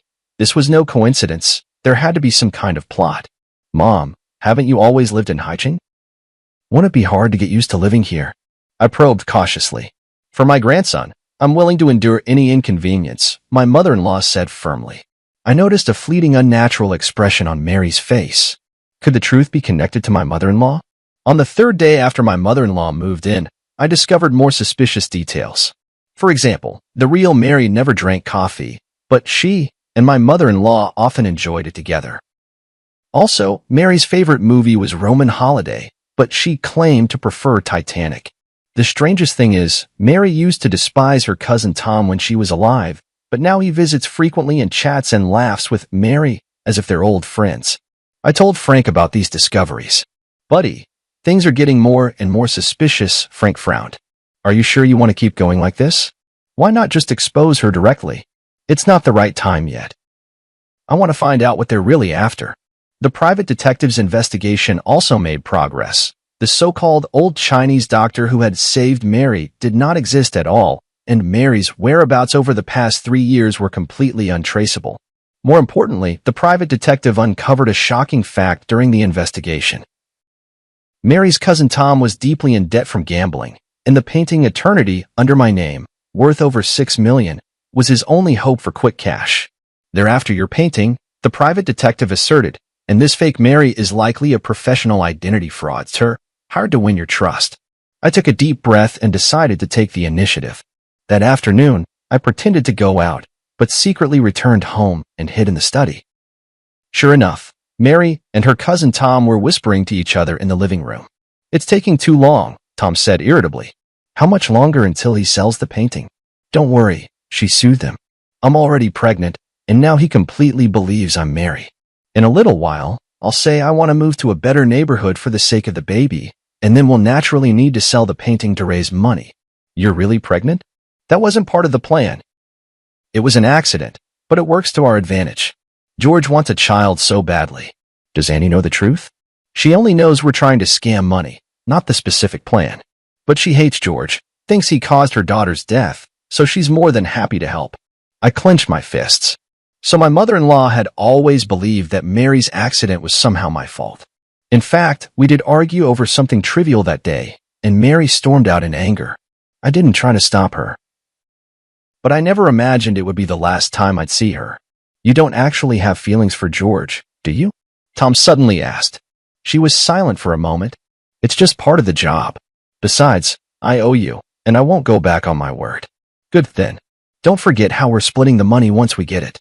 Their conversation confirmed my suspicions. This was all an elaborate scheme, with my eternity as the target. In the days that followed, I pretended everything was normal while secretly making preparations. I contacted the police, arranged for evidence-gathering equipment, and found the last piece Mary had left before she died, a silver necklace that had never been made public, engraved with an anniversary date only the two of us knew. 2 weeks later, my art exhibition was held as scheduled. As planned, Mary brought up the idea of moving, hinting that I could sell Eternity. I pretended to agree and said I would auction the painting on the last day of the exhibition. "This is a surprise I prepared for you," I said on the eve of the exhibition, taking out a delicate box. "To celebrate the new life we're about to begin." She opened the box in surprise, and inside was the silver necklace. "It's beautiful, thank you." She smiled as she prepared to put it on. "Wait," I stopped her. "Aren't you going to look at the engraving on the back?" She turned the necklace over, and her face suddenly went pale. "What's wrong? Don't you like it?" I asked, feigning ignorance. "No, I really like it. It's just, I'm a bit moved." She forced a smile, but didn't know how to explain that she couldn't recognize the significance of that date. "See you tomorrow. Get some good rest, and don't forget to wear this necklace." I kissed her forehead and whispered in her ear, "After all, this is your final design." Her body visibly stiffened for a moment, but she kept smiling. "Of course, I cherish it very much. Tomorrow, the truth will come to light." On the day of the exhibition, the place was packed with people. My painting, Eternity, was displayed in the most prominent spot, right next to the last batch of jewelry designs Mary had created before her death. Mary held my arm, flawlessly playing the role of my wife as always. She had even gone out of her way to wear Mary's favorite white dress and the silver necklace I had given her last night. My mother-in-law and Tom were there too. The three of them exchanged glances from time to time, clearly waiting for the perfect moment. Frank appeared as planned, pretending to be extremely interested in Eternity and asking me about the auction details. "The auction will begin promptly at 4 in the afternoon," I replied with a smile. "This painting means a great deal to me, and I hope it finds someone who truly appreciates it." Mary immediately chimed in. "Yes, although it's hard to part with it, this is a necessary decision for our future." I noticed she glanced at Tom, who gave a barely perceptible nod. At 3:30 in the afternoon, the projector in the center of the exhibition hall lit up. This was the special segment I had arranged. "Ladies and gentlemen, I stood in front of Eternity. Before the auction begins, I'd like to share a little story about this painting." Mary's photo appeared on the projection screen, a group picture from her last birthday party before she passed away. 3 years ago, my wife Mary died in an accident. I created this painting, Eternity, in her memory. The woman in the painting has her back to the viewer, forever gazing into the distance, symbolizing a longing I can never reach. A soft sigh rippled through the crowd. Mary stood beside me, matching my words with a sorrowful expression. However, a month ago, a miracle happened. I turned to look at Mary. My wife came back. The whole room erupted in astonishment, and many people curiously sized up, Mary. This is my wife, Mary. I took her hand and stepped forward. Back from the dead, it's truly the greatest blessing heaven could have given me. She smiled and nodded to everyone, while my mother-in-law and Tom stood by with smug expressions. However, my tone suddenly shifted. Amidst my joy, a question arose. Is she really Mary? The entire room fell silent. Mary's hand trembled slightly in my palm. So, I did some investigating. The projector switched to a set of comparison photos. On the left was the real Mary. On the right was a photo of her. They look exactly the same, don't they? But I clicked the remote, and the photo was enlarged, the details highlighted. The position of the piercing on the left ear was slightly different, the arch of the eyebrows subtly varied, and the fine lines at the corners of the eyes ran in different directions. These are details that even professional plastic surgery cannot fully replicate. Mary tried to pull her hand away, but I held on tightly. My mother-in-law and Tom also began to grow anxious, glancing toward the exit. More importantly, the real Mary has a feature that cannot be copied. I turned to Mary. The necklace I gave you last night has a date engraved on the back. Can you tell everyone what that date is? She opened her mouth, but no words came out. That was the due date of our first child, the one we lost. I spoke softly, my voice trembling with emotion. Mary designed this necklace to commemorate the baby we never got to meet. The date was our secret, only Mary and I knew. The room fell utterly silent. Mary turned deathly pale, my mother-in-law's eyes widened, and Tom had already started edging toward the door. What surprised me even more, I continued, was that the real Mary could never get pregnant due to an underdeveloped uterus. Yet this, Mary claims she's already 2 months along. I let go of her hand and took a step back. So, who are you really? A flicker of despair flashed in Mary's eyes, but she quickly regained her composure. I am Mary, it's just that old Chinese doctor. The non-existent old Chinese doctor, right? I sneered. Just like the non-existent amnesia, the non-existent miraculous recovery. I turned toward the projection screen. Let's see the truth. The screen played the secretly recorded video of her conversation with Tom, their discussion on how to swindle eternity, clearly audible. This isn't. She tried to explain, but my mother-in-law had already rushed forward. Who are you really? My mother-in-law screamed. You're not my daughter? Auntie, stop pretending, I said calmly. You know she's not Mary. You just wanted to get back at me, didn't you? My mother-in-law's face turned pale. I didn't know she was going to impersonate Mary. Tom just said he needed help to scam some money. Police. Don't move.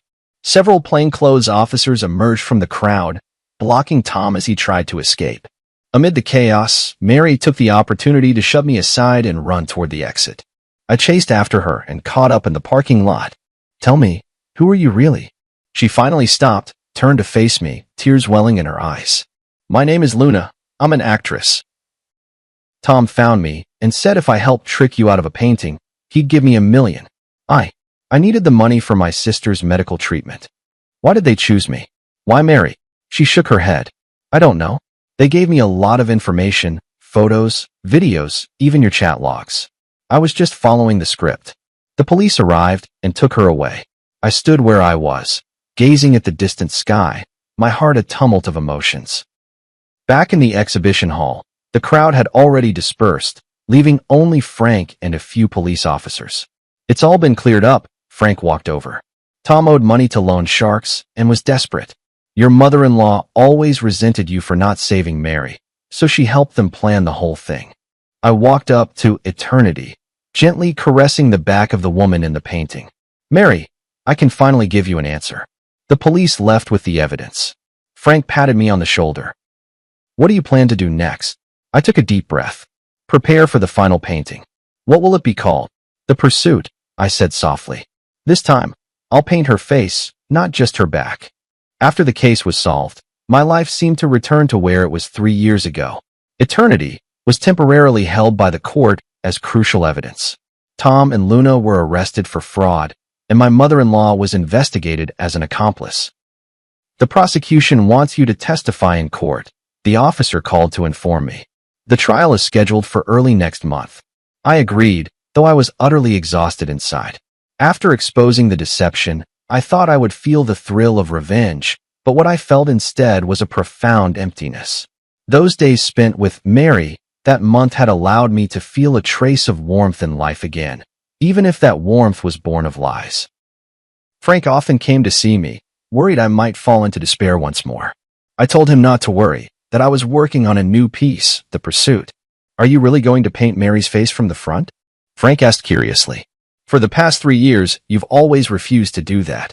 It's time, I replied. We can't live in the past forever. I moved out of the apartment I had shared with Mary and returned to the old house in the suburbs, the place where the real Mary and I had first made our home. The dust-laden memories in the house brought me both pain and comfort. Mary's studio remained just as she had left it, design sketches scattered across the table, unfinished jewelry drafts pinned to the drawing board. One afternoon, while sorting through Mary's belongings, I discovered an encrypted external hard drive. After several attempts, I finally unlocked it using our wedding anniversary as the password. Inside were backups of Mary's design works, along with some personal photos and videos. One folder in particular caught my attention. Inside a folder named Plan was a series of jewelry design sketches, labeled George's Birthday Special Project. It was then I remembered that, in the months before Mary passed away, she often spoke mysteriously about giving me an unparalleled birthday surprise. Leafing through these design drafts, I couldn't help but be moved to tears. Mary had planned to design a jewelry collection inspired by my paintings over the years, with each piece corresponding to a representative work from my artistic career. The last page was a sketch of a ring, with a dark red stone set in the center, its edges adorned with tiny diamonds, closely resembling the sunrise in my early work, Dawn. This is blood amber? I examined the notes carefully, confirming the name of this rare gemstone. Mary's designs had always been bold, but blood amber is extremely rare in the Chinese market, almost impossible to acquire. How did she obtain such a material? As I continued searching, I found a series of email correspondence screenshots. Mary had actually contacted a gemstone dealer in Myanmar, commissioning the blood amber specifically for this ring. The last email showed that the gem had already been shipped, but the date was exactly 1 week before Mary's death. I immediately called Frank. Help me check if there was a package sent from Myanmar 3 years ago, addressed to Mary. 2 days later, Frank brought news. The package did exist, but since no one signed for it, it was returned. However, according to the shipping records, it was resent a month ago, this time addressed to you. What? I was completely confused. I haven't received any package. Check your old apartment? Frank suggested. Back at my old apartment, the manager told me there was indeed a package, but it had been signed for by Mary. She said it was a surprise for you, so she didn't notify you, the manager explained. This meant Luna had taken the blood amber. I rushed to the detention center and requested to see Luna. Separated by glass, she looked much more haggard than the last time we met, but still wore that face so similar to Mary's. What are you doing here? She asked coldly. A month ago, you signed for a package from Myanmar. There was a blood amber inside. I want to know where it is. She looked surprised. How did you know? Tom asked me to sign for it. He said it was some precious gem. He took it. My heart sank. Tom was deep in gambling debt. A precious blood amber would be a windfall for him. He had probably sold it long ago. That blood amber is very important to me, I said softly. It was the last gift my wife left me. Luna was silent for a moment, then suddenly said, maybe it's not that bad. Tom said the stone has flaws, its value is greatly reduced, and he hasn't found a suitable buyer yet. Hope was rekindled. If Tom hadn't sold the blood amber yet, maybe there was still a chance to get it back. Do you know where he might hide it? Luna hesitated for a moment. He has a safe deposit box in a self-storage facility on the east side of the city. After getting the address, I immediately contacted the officer in charge of the case and explained the situation. Since Tom was involved in a large sum of money, the police quickly approved the search request. Mr. George, we've found the safe deposit box, the officer said over the phone. Inside, we did find the blood amber you described, as well as some other evidence. A few hours later, I retrieved the blood amber at the police station. It was even more beautiful than I had imagined. Within the dark red core, wisps of mist seemed to swirl, shifting strangely under the light. This was the birthday gift Mary had so carefully chosen for me, waiting for 3 years. Back home, I carefully placed the blood amber beside the canvas of the pursuit. The painting was already more than half finished, Mary's face emerging from the blur into clarity, yet it still felt like something was missing. Watching the blood amber glimmer faintly under the light, I suddenly understood how I should complete the painting. The creation of the pursuit entered its final stage. I decided to break convention and incorporate the blood amber into the artwork. This would not only be a portrait, but a hybrid piece that fused painting with the art of jewelry. Are you sure you want to do this? Frank frowned. That blood amber is priceless. That's exactly why, I said firmly. Mary chose it for me. She wanted to inspire an unparalleled masterpiece. I will fulfill her wish. For 2 whole weeks, I worked day and night, neglecting sleep and food. I cut the blood amber into thin slices and inlaid them at the spot of Mary's eyes on the canvas, making her gaze truly come alive. I used a special technique to blend the surrounding paint, creating a harmonious transition with the gemstone. From certain angles, the entire painting seemed to be imbued with life, and Mary's expression would shift depending on where the viewer stood. On the day I finished the piece, Frank brought news. Luna had been sentenced to 3 years in prison, but due to her good attitude in confessing, she might serve only 1.5 years. Tom, involved in multiple fraud cases, was sentenced to 7 years. My mother-in-law, as an accomplice, received a suspended sentence. The case is finally over, Frank said. Are you planning to exhibit your painting? Yes. Next month there will be a solo exhibition at the National Art Museum, and The Pursuit will be the grand finale. The curator couldn't stop praising this piece, believing it represents the innovative direction of contemporary art and marks the pinnacle of my career. Indeed, this painting, which incorporates Mary's jewelry design concepts, is in some sense a creation we made together.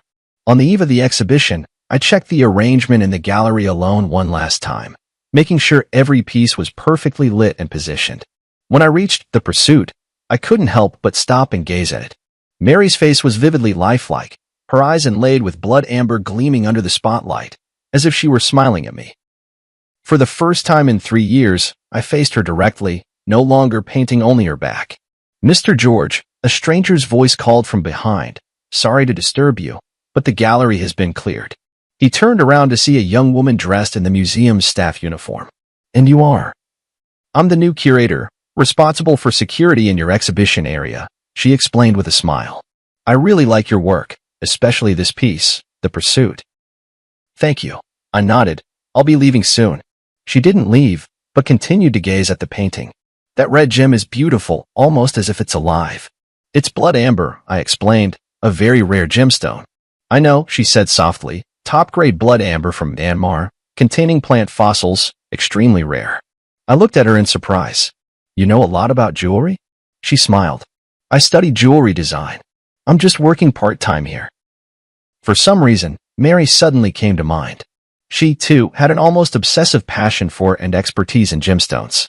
If you don't mind me asking, who is the woman in this painting? She asked. My wife, I replied. She passed away 3 years ago. She was a jewelry designer. I'm very sorry, she said sincerely, then gestured toward the blood amber. This gem must mean a great deal to you. It was the last birthday gift she chose for me before she died, but I only found it recently. She nodded thoughtfully. Setting it into her portrait is the best way to remember her. For some reason, talking with this unfamiliar woman brought me a strange sense of calm. Perhaps it was her love for jewelry that reminded me of Mary. Sorry, I have to continue my rounds. She glanced at her watch. See you tomorrow, Mr. George. See you tomorrow, I replied, watching her leave. On the way home, I felt an unusual peace. The completion of The Pursuit seemed to mark the end of my search for Mary as well. Not forgetting, but remembering her forever in another way. The next day, the exhibition's opening ceremony attracted numerous figures from the art world and the media. The Pursuit undoubtedly became the center of attention, with people marveling at this innovative form of artistic expression. Amid the crowd, I noticed that curator standing aside, watching as well. Sunlight streamed through the skylight of the gallery, falling upon her, and for a fleeting moment, I thought I saw Mary's shadow. No, I shook my head, warning myself not to be deceived by mere resemblance. There would never be another Mary in this world, just as there would never be another unique blood amber. After the exhibition, the pursuit was purchased by an anonymous collector for an astronomical price. I donated all the proceeds to a foundation supporting students in jewelry design, establishing a scholarship in Mary's name. Life slowly moved forward, and I began to accept new commissions and create new works. Occasionally, I would think of that curator with a unique insight into jewelry, wondering if she was still working at the art museum. Until one day, I received an email from HL. There were no words, only an image. A sketch of a ring design, the style strikingly similar to Mary's unfinished series. My heart raced as I replied immediately. Who is this? The response came quickly. Yesterday, you brushed past me by the cafe on the street corner, but you didn't recognize me. If you want to know more, wait for me at the museum entrance at noon tomorrow. Is it that librarian? How could she have a design so reminiscent of Mary's style? Filled with anxiety and anticipation, I decided to accept the invitation and find out for myself. The next day at noon, I arrived at the art museum half an hour early. The sun was shining, and small groups of visitors were coming and going from the exhibition hall. But there was no sign of the mysterious person. Just as I began to suspect this might be some kind of prank, a faint trace of perfume drifted by, a scent unfamiliar to me, yet it inexplicably reminded me of Mary. Mr. George, thank you for coming. The voice behind me made me turn around. It was the curator.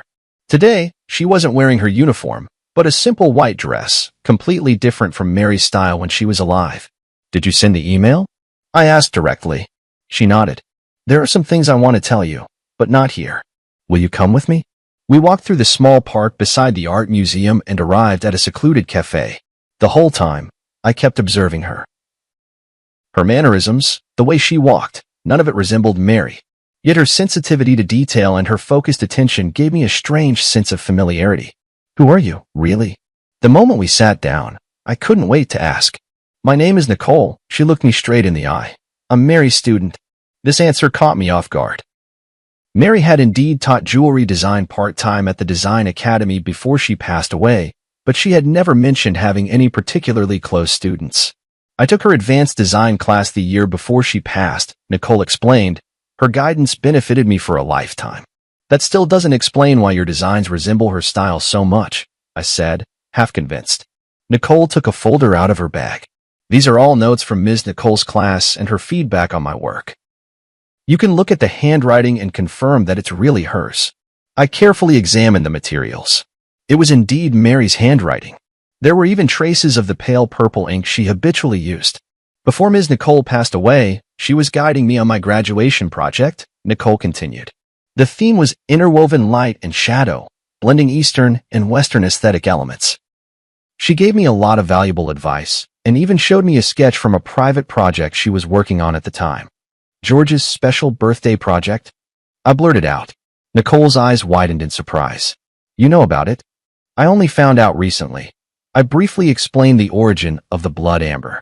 I knew that blood amber would eventually find its way back to you, Nicole said with a smile. Nicole always said it was a destined gift. Is that why you contacted me? Because you saw the blood amber? Nicole was silent for a moment, as if choosing her words carefully. Not entirely. After Nicole passed away, I've been trying to carry on the design philosophy she taught me. Some time ago, I happened to see the news about your eternity being stolen, and then I saw someone impersonating Nicole. I thought I should tell you a few things.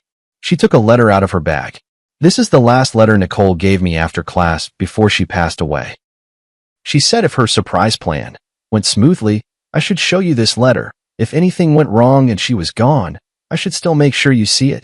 I took the envelope. It was indeed Mary's handwriting, and it read, "To my dearest husband." The envelope had already been opened. I didn't know what was in the letter at the time. I just kept it as Nicole instructed, Nicole explained. It wasn't until I saw the news that I opened it. I hope you won't blame me. I carefully took out the letter paper and unfolded it to read. Dear George, if you are reading this letter, perhaps my surprise plan has gone awry. Don't worry, it's just that the plan has changed, and the form of the gift may be different now. The blood amber I picked for you is said to be known as the Eye of Rebirth. Legend has it that looking at the world through it reveals truths that are often overlooked. I hope it can become a turning point in your artistic career, leading you to see new possibilities. All these years, your paintings have always depicted backs, as if you're afraid to face something head-on. I hope this gemstone will give you the courage to paint the front, to capture true emotions. No matter what happens, please remember, love does not disappear, it merely changes form, like this blood amber, which, after millions of years, transforms from resin into a gem, yet still shines. Forever loving you, Mary. The handwriting became a bit messy at the end, as if written in a hurry. I stroked the paper, as if I could feel Mary's emotions at that moment. Thank you, I said, my voice choked with emotion. This means a lot to me. You're welcome. I'm just fulfilling Ms. Nicole's request, Nicole said with a smile. Actually, there's one more thing I'd like to ask your help with. What is it? I'd like to apply for the Mary Scholarship you established, she said, taking a design portfolio out of her bag. This is my graduation project, combining Ms. Nicole's ideas with my own innovations. As I flipped through the portfolio, I was surprised to find that while these designs bore traces of Mary's influence, they also possessed a unique style and innovative touches. In particular, a series called Metamorphosis cleverly combined jewelry with transformable elements, allowing the pieces to change form according to the wearer's mood and occasion. This is outstanding, I praised sincerely. Mary would be proud of you. A hint of joy flashed in Nicole's eyes. Really? I've always worried I couldn't live up to her expectations. You've already moved beyond the learning stage and developed your own style. That's exactly what she hoped to see. As we talked, sunlight streamed through the window and fell on Nicole. In that moment, I seemed to understand something. When Mary spoke of love changing its form, perhaps she wasn't just referring to the blood amber, but also to her passion for art and its legacy. Luna tried to impersonate Mary by mimicking her appearance, but she could never truly replicate who she was. Nicole, on the other hand, looked nothing like Mary, yet she inherited a part of her artistic vision and spirit. Perhaps this is the true gift Mary left me, not the blood amber, but a new possibility, a path out of the past. Nicole's graduation exhibition was held in a small gallery. Though the space was modest, it was exquisitely arranged. Her works were divided into 3 series, representing the past, the present, and the future, forming a complete narrative. This is a brilliant idea, I sincerely praised. From tradition to contemporary and then to the future, it showcases the evolution and possibilities of jewelry design. Nicole smiled and nodded. This was inspired by teacher Nicole. She always says that good design should look back at history, be grounded in the present, and look forward to the future. As I walked through the exhibition hall, I noticed a special display case in the corner, containing only one piece, a seemingly simple ring with a small red gemstone set in the center. This is. I leaned in to read the label, which said, in memory, dedicated to teacher Mary. Yes, I made it from a small piece of blood amber I bought with my own savings, Nicole explained. It can't compare to the quality of yours, but it's also from Myanmar. I examined the design of the ring closely. Clean, powerful lines, with fine silver threads encircling the blood amber, as if protecting the central gem, yet also seeming to radiate light outward. This is very similar to Mary's final design style, I said softly, but it also has your own unique touch. I wanted to create a piece that could both commemorate teacher Nicole and showcase my own style, Nicole explained. The blood amber represents her influence, while the outer design is the direction of my own development. The exhibition attracted quite a few industry insiders, including some well-known figures from the jewelry design world. After viewing the exhibition, an older female designer approached Nicole and offered her an internship opportunity. I stood by, genuinely happy for Nicole. In the evening, as the exhibition was drawing to a close, Frank arrived as well. Seeing me with Nicole, he gave me a knowing smile. New friend? He asked me quietly. Mary's student, I explained simply. Very talented. Frank nodded without asking further questions. After touring the exhibition, he gave high praise to Nicole's work. It blends traditional and modern elements, demonstrating both technical skill and artistic expression, quite rare. Nicole thanked him politely. This wouldn't have been possible without the guidance of teacher Nicole and teacher George. After the exhibition, the 3 of us went to a nearby restaurant for dinner. During the meal, Frank talked about recent trends in the art market, while Nicole shared her insights on contemporary jewelry design. The conversation was light and pleasant, and I realized it had been a long time since I had relaxed and chatted with others like this.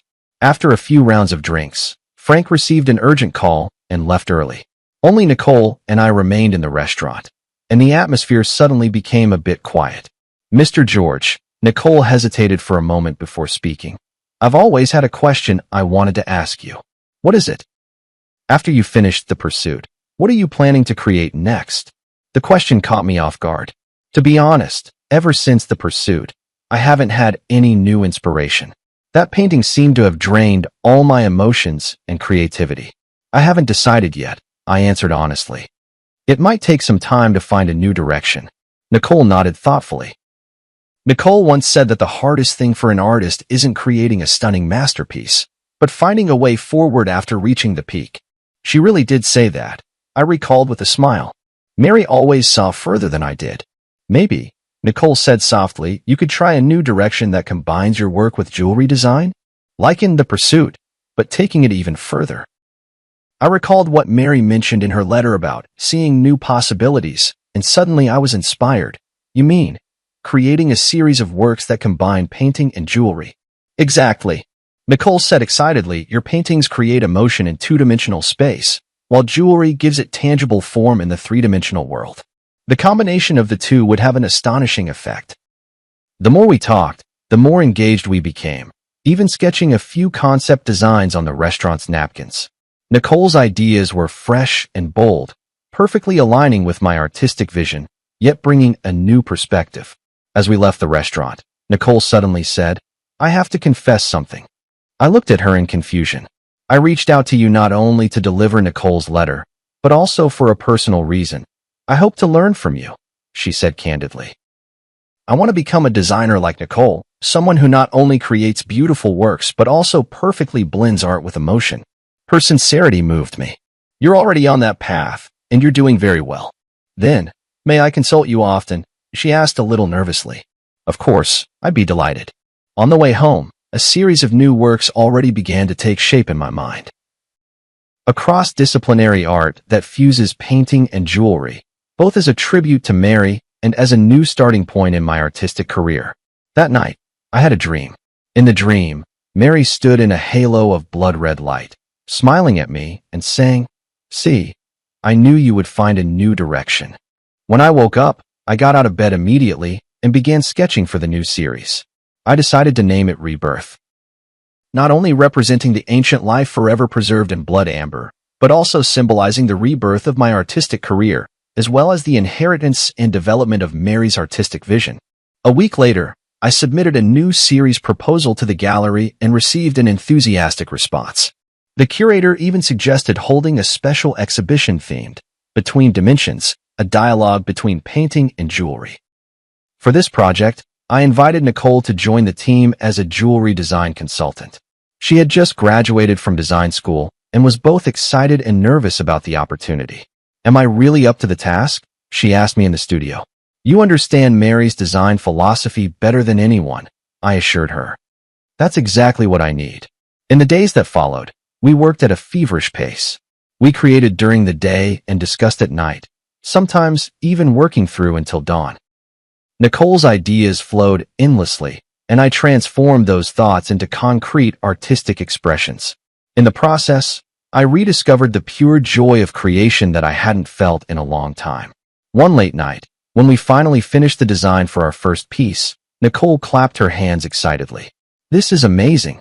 Teacher Nicole will definitely love it. At the mention of Mary, she suddenly realized her slip and looked at me nervously. I'm sorry, I didn't mean to. It's all right, I said with a smile. I think Mary really would like it. She always hoped I could step out of my comfort zone and try new ways of expressing myself. Nicole let out a sigh of relief, then hesitantly asked, Professor George, may I ask you a personal question? What is it? When you faced the woman impersonating Professor Nicole, how did you see through her? I mean, from the news reports, she seemed like an exact copy of Professor Nicole. I pondered for a moment. Superficial resemblance is easy to achieve, but a true personality cannot be duplicated. Mary's perception of art, her attitude toward life, the way she handled details, these were all unique. Just like a work of art, Nicole mused, no matter how perfect a replica is, it can never capture the soul of the original. Exactly. We worked through the night again, and finally established the overall framework for the Rebirth series. 7 pieces, each blending elements of painting and jewelry, together telling a story of loss and recovery, death and rebirth. As our collaboration deepened, my relationship with Nicole gradually shifted from teacher and student to partners, both mentor and friend. Sometimes, when the light traced the gentle contours of her focused profile, I would unconsciously think of Mary. But soon, I realized that this association wasn't due to any physical resemblance, but rather that same dedication and passion for art. "George, you look much more spirited lately," Frank remarked at a gathering. "It's been a while since I've seen you so full of life." "Yeah, the new project has helped me rediscover the joy of creating." "Nicole's a good girl," Frank said meaningfully. "Talented, and she really understands you." I understood his implication, but just smiled without responding. There was indeed a special understanding between Nicole and me, but it was more rooted in our shared passion for art than anything else. At least for now. The creation of the Rebirth series took 3 months, longer than expected, but the results were stunning. Each piece was a perfect fusion of painting and jewelry art, offering both the pleasure of viewing as a flat image and the discovery of 3-dimensional effects brought by the jewelry elements from different angles. A week before the exhibition opened, I received an unexpected visitor, Luna. She had served her sentence and was released early. She looked much more haggard than the last time we met, but her eyes were clearer. "I came to apologize to you in person." She stood at the studio door, her voice low, "for everything I have done." I didn't respond immediately, but simply invited her in to sit down. "I know that an apology can't make up for the loss," she continued, "but I want you to know that I truly regret it." "How is your sister's illness?" I asked. She looked up in surprise. You know.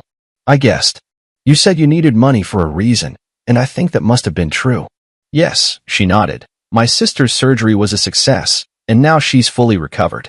For the past 3 years, I've been thinking about how to make up for my mistakes. Even though I may never be able to." I was silent for a moment, then said, "You know, in a way, your appearance actually helped me." "What do you mean?" "It forced me to confront the past, to re-examine my memories with Mary, and ultimately to find a way forward." I pointed to the sketches of the Rebirth series on the wall and briefly explained this new project. Luna listened quietly, a look of genuine respect in her eyes. "I'm glad you were able to find a new beginning from that nightmare," she said at last. "I hope I can find my own path to rebirth as well." As she left, she handed me a small package. "These are some simple pieces of jewelry I made in prison. The craftsmanship is rough, but each one represents my remorse and blessings. I hope you can accept them." Opening the package, I found several small trinkets handmade from fine wire and colorful glass beads. Though simple, it was clear the creator had poured their heart into them. Nicole happened to come into the studio at that moment. Seeing the trinkets, she asked curiously, "What are these?" I told her about Luna's visit. "You forgave her?" Nicole was a bit surprised. "Not exactly forgiveness," I said thoughtfully. "It's more like understanding. Everyone has their own hardships and choices. What's important is how we learn and grow from our mistakes." Nicole nodded pensively, picking up a piece of jewelry to examine it closely. "The craftsmanship is rough, but the concept is ingenious.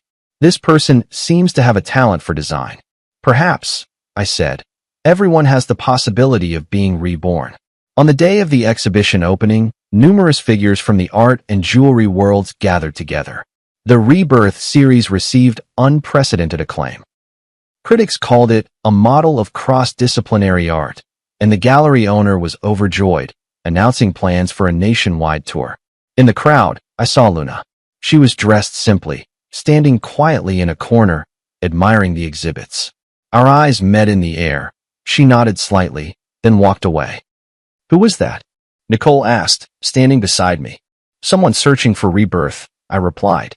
Nicole seemed to understand and asked no more. We stood side by side before the pursuit, watching the blood amber refract a strange light under the lamps, like the silent burning of life's flame. "Thank you," I whispered to Nicole. "Without you, this series might never have come into being." "It was your philosophy that guided us, Teacher Nicole," she replied modestly. "I was just fortunate enough to be the messenger." In that moment, I suddenly understood the true meaning of what Mary had written in her letter. Love has changed its form.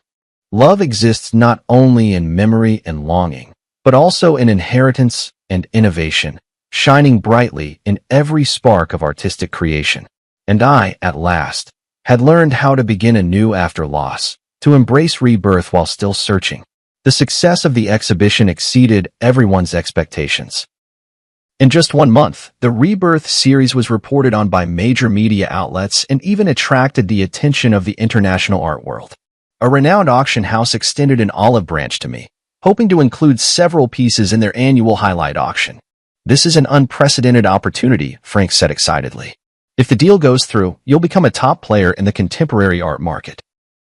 I wasn't particularly concerned with commercial success, but I did feel the joy of having my work widely recognized.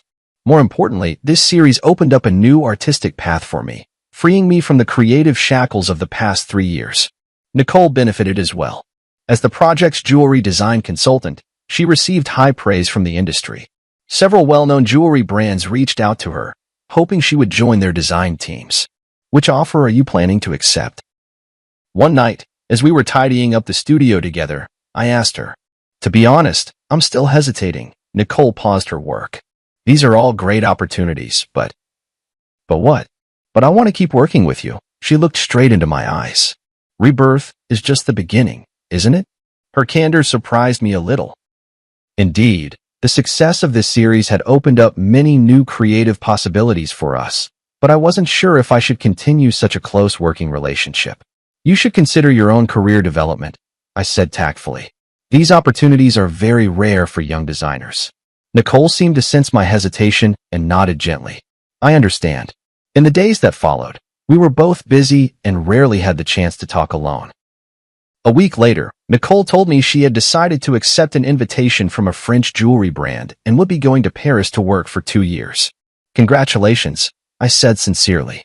"It's a very good choice." "Thank you," she replied with a smile, though a fleeting, elusive emotion flashed in her eyes. "I think this is the best arrangement for both of us."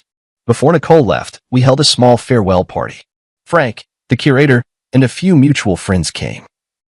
The atmosphere was warm, tinged with a hint of sadness. After a few rounds of drinks, Frank found an opportunity to pull me aside. "Are you really going to just let her go like this?" "What do you mean?" I pretended not to understand. "Don't play dumb, man," Frank said bluntly. "You have feelings for her. That's obvious." "That's just professional rapport," I argued. "Is that so?" Frank looked at me meaningfully. "Then why have you been so distracted ever since she decided to go to France?" I was at a loss for words. In fact, these past few days I had indeed felt an inexplicable sense of loss, but I kept telling myself it was only because I had lost an excellent partner. "I know what you're worried about." Frank lowered his voice. "You feel like you're letting Mary down, don't you?" I remained silent. He had touched upon the deepest concern in my heart. "Mary has been gone for 3 years now." Frank gently patted my shoulder. "She would want you to be happy." After the party ended, I walked Nicole home. The night was tranquil as water, and the city lights flowed around us. "Thank you for your help and guidance these past few months." Nicole stopped at the entrance of her apartment building. "This experience has meant so much to me." "I should be thanking you," I said sincerely. "Without you, the Rebirth series would never have been completed." We fell into silence, as if both searching for the right words to say goodbye. "My flight is the morning after tomorrow," Nicole finally said. "I still have some things to take care of tomorrow. So, this is probably the last time we'll see each other. 2 years will pass quickly." I tried to make my voice sound light. "Paris is a beautiful city. You'll like it there." She nodded, a complex emotion flickering in her eyes. "Professor George, there's something I've always wanted to tell you, but never found the right opportunity." "What is it?" "I chose to study jewelry design because I saw Nicole's works." She took a deep breath, or more precisely, because I saw the pieces Nicole designed for you. The way she perfectly fused love and art moved me deeply. "I didn't know that," I said in surprise. "I've always hoped that one day I could be like Nicole, creating art filled with emotion." Nicole continued, her words coming faster, as if afraid she might lose her courage. "But now I realize that what I want even more is to create for a specific person, just like Nicole created for you." I understood her implication, and my heart suddenly began to race. Nicole, please don't respond. She gently interrupted me. I just wanted you to know before I leave. No matter how you feel right now, remember that starting over is not a betrayal of the past, but a way of cherishing life. With that, she rose up on her tiptoes and softly kissed my cheek, then quickly turned and walked into the apartment building, leaving me standing alone in the night, my mind in turmoil. After returning home, I tossed and turned, unable to sleep, replaying Nicole's words and that gentle kiss over and over in my mind. Suddenly, I remembered a small box in the study, where Mary's last complete letter was kept, a letter I had found while sorting through her belongings. But at the time, overwhelmed by grief, I never had the courage to open. Now, I finally mustered the courage to walk into the study and retrieve that delicate little box from the depths of the drawer. Inside lay a pale pink letter, bearing Mary's familiar handwriting.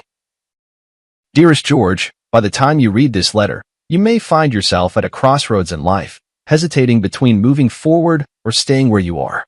My greatest wish is that you can move bravely through life, as freely as your brush glides across the canvas. Love is not a shackle, but a liberation.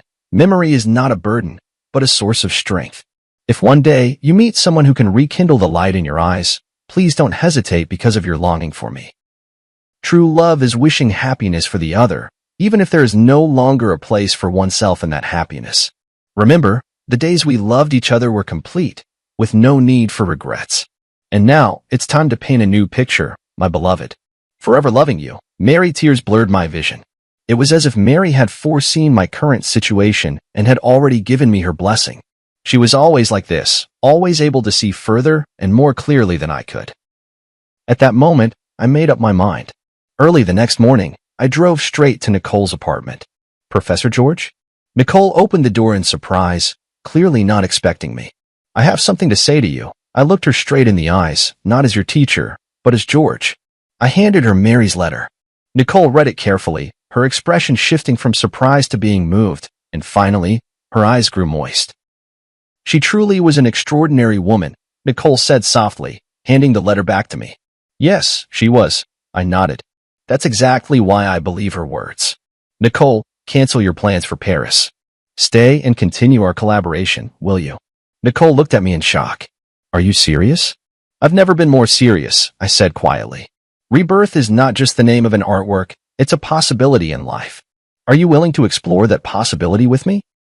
Her answer was a firm embrace, warm and real, like the first ray of sunlight after a long winter.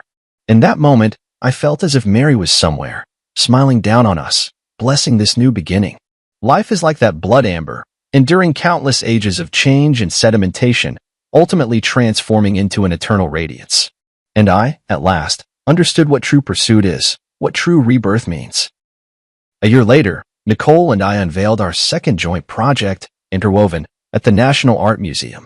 This series was even bolder and more innovative than Rebirth, blending Eastern and Western aesthetics with various art forms. Critics hailed it as a significant breakthrough in contemporary art. At the opening ceremony, Nicole held my arm as we faced the media interviews and congratulations from the audience together. She wore a simple white dress, and around her neck was the Eye of Rebirth necklace we designed together. She completed the jewelry part based on my painting. Your collaboration seems even more in sync than your last project, a reporter asked with a suggestive smile. Nicole glanced at me, and we exchanged a smile. Yes, both in art and in life, we found the perfect balance. This indirect answer drew a round of good-natured laughter from the reporters present. My relationship with Nicole was no longer a secret, but we always kept a low profile, letting the public's attention remain focused on our artistic creations. After the exhibition, we drove out to a small hill in the countryside. There stood an ancient oak tree, beneath which Mary's ashes were laid to rest. This was the place we chose, rather than a traditional cemetery, natural, peaceful, just like Mary herself. Mary, the exhibition was a great success today, I said softly to the stone beneath the tree. Nicole's designs were admired by everyone, just as you once predicted. Nicole crouched down and placed a bouquet of white daisies in front of the stone. Teacher Nicole, I've been working hard to become the kind of designer you hoped I would be. I hope you can be proud of me. A gentle breeze stirred, and the oak's leaves rustled softly, as if it were Mary's reply. On the way back, Nicole suddenly said, I've been thinking about something. What is it? If that woman who pretended to be Ms. Nicole hadn't appeared, You might never have found the blood amber, never created the pursuit, and we might never have met. Her words made me fall into deep thought. Indeed, it was the series of events triggered by that deception that ultimately led to everything now. It feels as if, in the unseen, some force has been orchestrating it all. Perhaps that's the irony of fate, I said softly. Sometimes, the worst beginnings can lead us to the best endings. When I returned home, I received an unexpected package. Upon opening it, I found a delicate little box containing a handmade ring. Though simple, the craftsmanship had improved greatly compared to the pieces I had seen before. There was a note attached. Mr. George, thank you for your kindness and understanding a year ago, which gave me the courage to start over. Now I have found a job at a small jewelry shop, and my life is gradually getting back on track. This ring represents my gratitude, and I wish you happiness and well-being on your new path. Luna, I handed the ring to Nicole. After examining it carefully, she remarked, her skills have improved a lot. She truly is talent. Some mistakes in life shouldn't become permanent scars, I sighed. Everyone deserves a second chance. That night, we sat in the studio, discussing ideas for the next series. Nicole suddenly proposed a bold idea. I was thinking, maybe we could try connecting the different stages of our work to create a complete narrative. From eternity to quest, then to rebirth, and intertwined, they're actually different phases in a person's life journey. You mean? A complete story about loss, searching, rebirth, and integration, she explained excitedly, ultimately asking what is the most precious treasure in life. Love. I finished her sentence. No matter what form it takes. Nicole nodded, her eyes sparkling with creative fire. We could call it the forms of love, an unprecedented artistic exploration. Sounds like a long-term, ambitious project. We have time, she smiled, holding my hand. We have so much time. In that moment, I felt a powerful surge of creative inspiration, just like when I first began my artistic career years ago, filled with passion and possibility. But this time, I was not facing the blank canvas alone. 2 years later, the Forms of Love series was exhibited simultaneously in the world's 5 greatest art museums, causing an unprecedented sensation. Critics called it a milestone in contemporary art history, blending painting, sculpture, jewelry design, and other art forms to create an entirely new artistic language. The final piece of the exhibition was titled Eternal Ring, a massive circular canvas depicting every form of love in life, familial, platonic, romantic, and the love for art itself. The edge of the canvas was inlaid with gemstones of various sizes, and under certain lighting, these gems would cast light onto specific parts of the canvas, revealing another hidden layer of patterns. The centerpiece of this work is a massive blood amber.